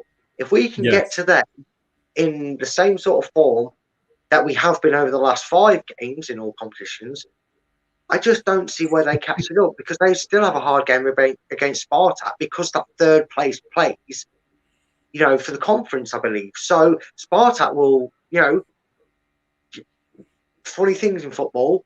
How is it I can suddenly not see us, be it in League of Warsaw or Spartak holding Napoli to a draw, because they want to get that? They're happy if they can still go into the final game, having a chance at third place. We could be top of the group next week with the right outcome. So we'll see. Time will tell. We won't next week because we're not playing next week. But I know what you mean. And I called it, JB. He's on the big wind up. Can I be honest with you? No, can I be honest with you, JB? Well done, mate. I did say whether you're on the wind up or not, it has made it a very, very interesting conversation this evening. And I'm going to be honest with you, because I wound Brad up before as well. You got us going, but it is people are on a Graham Potter love fest, and I'm not saying this show's going on long here, but Rich, good evening, Rich. How the devil are you? He said he finished an hour ago. God, we know we've got. If Rich has finished and we're still going on, my God, you know. Yeah, but Rich probably what Rich isn't saying is he started his stream at 3, didn't you, Rich? That is very true. No, Rich has been great with his times recently. To be honest with you, he definitely got the hang of it. Chris, if you go out of the Europa League, so what Leicester will do better in the league? Yeah, I think you will, because you've got one less thing to worry about. I think we did well last season because we went out of the League Cup quite early to Arsenal. Very early. It was the first round, wasn't it? But, you know, yes, when we won the league, because we didn't have midweek games. We got knocked out of both cups quite early, as it happened. And we got no European football. So we won it. Yeah, no matter what one you won, any club that got knocked out of Europe and early or get knocked out of competition early, they get the chance to probably perform better and pick up points elsewhere. Hey, Maisie. Hi, Maisie. So the question is, if Ollie goes, would you take Potter? No. Oh, that was very short and sweet. What do you mean? It was just as short as that. It's just plain and simple. No. If you Graham Potter, right? Don't get me wrong, right? He's not a bad manager for Brighton. He's managed Swansea, and he's managed some international Swedish team. Who's to say Graham Potter will do well elsewhere? That's the point. You've got Leicester. They're growing as a team. Don't get me wrong, yeah, Brighton, they built up Brighton, fair play to him, but who's to say that if he come to Leicester or if he come to Man United, he will do well in Europe? And for me, I don't think he will do well in Europe. But then I suppose that's the gamble you take with any sort of new manager coming in, isn't it? When you look at Leicester, who's been in Europe now for a few years, you look at Manchester United, who's been in Europe for a very long time. You need to look at a certain kind of manager who you know will at least guarantee somewhere in Europe, and you know that they guarantee some kind of success. Like Brendan Rodgers for you is a great manager because he's had that success at Celtic. He's had experience in the Premier League with Liverpool. He's had experience in Europe. So I think he's the perfect man for you, really. Yeah, I mean, I said earlier, and JB has sort of said he was on a big wind up, but he did make the conversation very, very interesting. So the numbers were going up, JB. Thank you very much. I think we've got the morning shift coming in to watch now, though.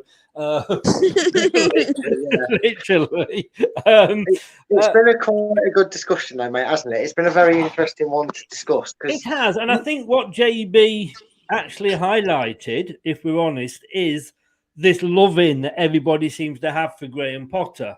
You know, and it's the fact that, you know, the biggest love-in I don't get with him is the fact that he should be replacing Southgate for England. Well, actually, I mean, again, another point to prove against why Graham Potter and a manager of that caliber and that experience, there's so many managers in comparison you can give them to. Eddie Howe, perfect example, was praised, was linked with the England job, similar sort of role. There was probably at some point someone will find an article that he was linked with the Leicester job. There no doubt wasn't an inkling that Leicester maybe looked at him when he was doing well. And kind of to contradict the point that JB was making, that was in the here and now. He spent a year, if not more, out of the game, and nobody cares about him really now. He's been given the second choice Tottenham approach because they couldn't get first of all good evening through the door. Emery. Newcastle, do you mean? Yeah. Yeah. And my point stands in the fact that if that was the case and the managers wouldn't approach that manager, why would Leicester approach Graham Potter if Newcastle or West Ham, and I know West Ham are in good form, but why would they not even consider him as a manager? I think if Potter was as good as everybody is saying, you know, why wasn't he sort of pinched? Because he'd go. I would imagine he would go from Brighton to Tottenham. I'm not saying he would. You don't know. But you would think it would at least interest him. 2 points I'm going to make here, just something that Maisie said before about, you know, he's managed a Swedish club. One manager that's gone, well, there's two managers that have really gone abroad that are British and done really well managing abroad with opposite successes, shall we say, when they've come back to this country. Roy Hodgson, great managing European clubs. What's he done in this country? And Brad's so annoyed at me saying those two words, Roy Hodgson, he's gone. I won't leave you, Chris. Don't you worry. Yeah. But then you've got Terry Venables, who did a very good job at Barcelona. He came over and was successful over here. So it doesn't mean anything that if you are successful over there. JB, he loves Roger. I mean, we've taken it on board that you was a wind up here, then JB. I'm saying I do thank you for bringing the points up. It did make it very interesting. Oh my god, I was actually enjoying it. I was laughing. Oh, and to be honest with you, I'm grateful because it's made it a really, really interesting show. And so. You know what? To be fair to him, though, he's probably spoken the voice. He's probably actually spoken a voice of a small section of fans that just either don't know this about this channel, but probably or have voiced them elsewhere. There is actually probably genuine people that would be full hammer and tongue on what JB said, whereas he said it with a bit of pinch of salt and done very well about it, hasn't he? He's done very well to get a. Yeah, but it did bring up the main thing that people are. But people are having this wank fest over Potter at the moment, and you don't get it, and I don't get it, and you know. But it like I say, JB, it you got us, and it worked, and it did make it a very interesting conversation. Yeah, I can feel the bloody hook in my mouth. He reeled us in that much. You and me both. Maisie, I'm going to ask you this though, because your week's not been the best in Europe, has it? But you know, you got a point against Atlanta. You came back twice, you know, with you know Fergie time, if we dare say that. But obviously, you winning like, or not winning, drawing like you did must have felt like a win. You know, because at 92 3 minutes you were losing, 94th minute you got a point. I was still fuming. You're not allowed to fume. But you got a point that you weren't going to get, in effect, didn't you? Where we got the point and you know, we weren't, you know, didn't leave it that late. I'm just thinking, had we got the equaliser in the 94th minute, we would have probably come out there thinking, we've got, thank God for that. We did all right to get back into that game. That's football, isn't it? I think what it sounds like to me, Chris, you really need Cristiano Ronaldo in your team if you want to win. Say that again, sorry. It sounds like to me, if you want to win, you might need Cristiano Ronaldo for some late winners. Quite possibly. And we need, you know, is he still giving advice to Ollie? I'm giving advice to Ollie all the time myself. Never mind Ronaldo. I've got to ask you this, and you'd probably know more than Ollie. No, joking. Simon Jordan on Talk Sport said the other day that he was watching. I can't remember which Man United game it was, but as he took Varane off, that he turned to Ronaldo. I think it was Varane. I could be wrong. I was only half listening to start with because it was about Man United. But they said he turned around and said, "What do we do now to him?" I don't know whether that is true or not. I don't think it probably is true, but I think he's on about the Atalanta game because Ronaldo, Varane got injured during the Atalanta game in the first half, and I think what happened was Ollie put on Greenwood, and he reverted back to the old formation of the 4-2-3-1, which I was quite disappointed with, because we seemed a lot more stable under that three at the back. Right. And I was doing a watch along on Man United Agenda at the time, and I said, why did we put Greenwood on? We could have put Alex Telles on as a left wing back, put Shaw as the left centre back, and then we could have still carried on with that formation. But it just felt like to me that it was kind of like Ollie was like, oh my God, right, Varane's injured, we'll have to go back to how he was. And that shouldn't be the case. They need to stick at the guns. If Ollie wants to do a certain formation, he needs to stick at his guns, because if he's going to change the formation halfway through the game, it brings the players like, what the hell's going on here? Like, how am I playing this? Do you get what I mean? Yes. Yeah. Last comment here. David says, if we remove emotion for a moment, the team we put out in the first half, we were strong, so why didn't we score? I can't blame Brendan, so we should point the fingers at the players. It's not always a bad manager. It's not, David, but the book stops with him. You know, that's why he has that word on his desk or on his door that says manager. And it's his job, if the team aren't performing, to make sure that the team are performing. Again, you know, I go back to when I worked in sales. If somebody wasn't performing month in, month out, the manager of the team did two things. He did his best to train that person up to make them a better salesperson, or he got rid of them. You know, it does rest with him. I'm going to end on this one. I don't know if you watched the game at all, Maisie, but you can feel free to sort of join in on it. But man of the match, Brad. Oh, for me, it's going to the man who got Leicester's goal. You know, I've been one of them that's been very happy to see some solid performances from Daniel Amartey. He's been a player that's kind of been left out a bit, gone unnoticed, doesn't always get registered, very in and out of the team through injuries, and it's always nice when a player like that finally gets his moment on the pitch and not only makes the most of it with a fairly solid defensive displays, but he gets that goal, and he was in the right areas today. He looked very good, and he deserves his man of the match. Shout totally. I mean, yeah, that's Alan Bennett there choosing that, as I say, straight after the final whistle. I mean, I think the fact that we're looking at Daniel Amartey being, you know, our most fit and reliable defender, I wouldn't have been saying that at the start of the season. But yes, for me, I think he had a great game.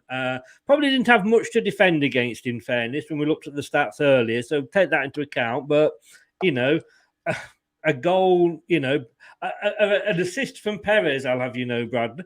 But the goal from Amartey. Manager 5, team 5. I think that's a bit harsh, but I suppose that's done on the back of a natural frustration at the result, probably more than the actual performance itself. I think sometimes we get so caught up in the scoreline and our own situation in regards to the group and where it's at the moment, that it comes with a natural twinge of disappointment, and instinctively you probably think it wasn't a good enough performance because it didn't get the result. But in all fairness, you know, you look at it as a whole and you sit there and analyse the entirety of the game. You know, Moscow knew what they were up against. They knew they couldn't match us quality for quality around that pitch in probably any area, to be perfectly honest with you.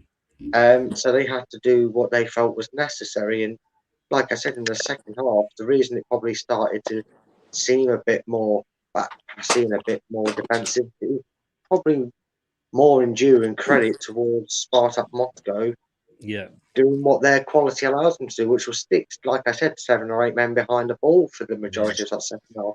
More Maisie, so when we were level. Did you watch the match at all, Maisie? I watched like nearer to the second half, so I think I watched from like 65th minute or something, but I did catch up with the highlights. Right. Anybody impress you on the Leicester team? Perez. Hang on, Brad. I'll mute her. Hang on. I'm just going to mute her. There we go. There we go. In fact, let's do that, shall we? That's what happens. That's what. I'm just going to say, Maisie, this is not Blockbusters, and no, you can't have a P for Perez, okay? I was only kidding. Sorry, guys. No, you can't. Not tonight. There's no kidding tonight. Maisie, thanks for coming on, and thanks for the chats, the super chats and what have you. We are going on longer than one of Rich's shows here, 2 hours and 4 minutes, and it is coming up to well, we've gone past the witching hour. I have turned into a pumpkin, and I think it is time for us all to go and get some shut-eye. Maisie, thank you very much for coming on. I'd say good luck to Man United at the weekend, but I don't. I want Man City to win. So that's a bit tight. I supported Leicester. Yeah, you're mad. I supported Leicester. More fool you. Look what got me. Look what happened. I support Man United in Europe, but you know, I mean, Man United aren't even the biggest team in Manchester at the moment, are they? They're always going to be the biggest team in Manchester. No questions about that. But if you look at the here and now, you're not the biggest team in Manchester. Maisie, before you shout at me, I'm going to let you go. Thanks for putting me on, Chris. It was funny. It made me laugh. You always make me laugh. You know I like your laugh. Take care, Maisie. All the best. Bye. Cheers. Bye-bye. Bye. Oh, she does make me laugh. I've got to be honest with you. That laugh is infectious. I don't even think you can get a cream for it, if I'm honest with you. You know, and your soul. No, that's something completely different, isn't it? I'm not saying Maisie's a pain in the arse, by the way. just in case she's still listening. I didn't mean it like that at all. Brad, thank you very much, young man. No worries, mate. I don't know about you, but I definitely need my beauty sleep. No, there's not enough hours in the day for me to get enough of that, mate. So I will see you about 4:30 on Sunday if you're free. Oh, I'm sure I can make time for it, mate. I'm sure I can squeeze it into my busy schedule. And will it be as exciting as tonight's show? I hope so. For all the right reasons, it's exciting, though. Exactly. So thanks a lot, mate. Take care, and I'll see you on Sunday. Yeah, I'll see you Sunday, mate. And cheers for everybody that's joined in tonight. Yeah, especially JB. Yeah. Yes. Oh, he's not coming. I won't let him back on again. Take care, mate. All the best. Cheers. Yeah, all the best, mate. Take care. Bye. No, seriously, thanks to everybody that's joining the chat. Thanks to Maisie for coming on. Thanks to Brad, as always. And even thanks to JB.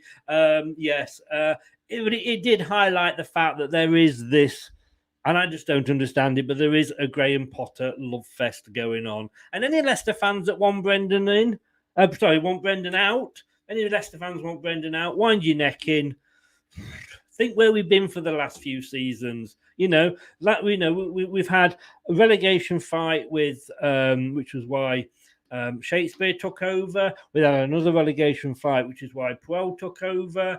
Then we weren't performing, so we got Roger. You know, we're having a great time as Leicester fans at the moment, and I get frustrated, and because I want us to do well. We're passionate as fans, and sometimes I have to pinch myself and go back and take a reality check. David, thanks very much, Maisie. He says to Maisie, also thanks to you both. Great stream, and always good to have a rant about Leicester, even when we play not up to standards. Look, mate, we're Leicester fans, David. We'll always have something to rant about. You know that. Thanks very much. Catch us on Leicester Till I Die TV on YouTube if you want to rewatch it. Press that subscribe button and give us a follow. It does help the channel survive. And of course, if you want to listen to us tomorrow now, because it won't be done tonight, but tomorrow now, you can pick us up on all your main podcast platforms, which is where you'll find us. And if you want to find us, this is where it is. Thanks very much, guys. I'll see you tomorrow. See you tomorrow night, 7:00. Craig and me, we're going to be looking ahead to the Leeds game. Oh, God, they're coming thick and fast. Good night, guys. That's all, folks. Hello, Matt Elliott here. Be sure to watch Leicester Till I Die TV on YouTube and follow all them social media platforms for all the latest updates and news on Leicester City Football Club.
Watch us on YouTube. Listen on your favourite podcast platform. Or ask your smart speaker to play the podcast Leicester Till I Die. Subscribe, like, follow, and join in now.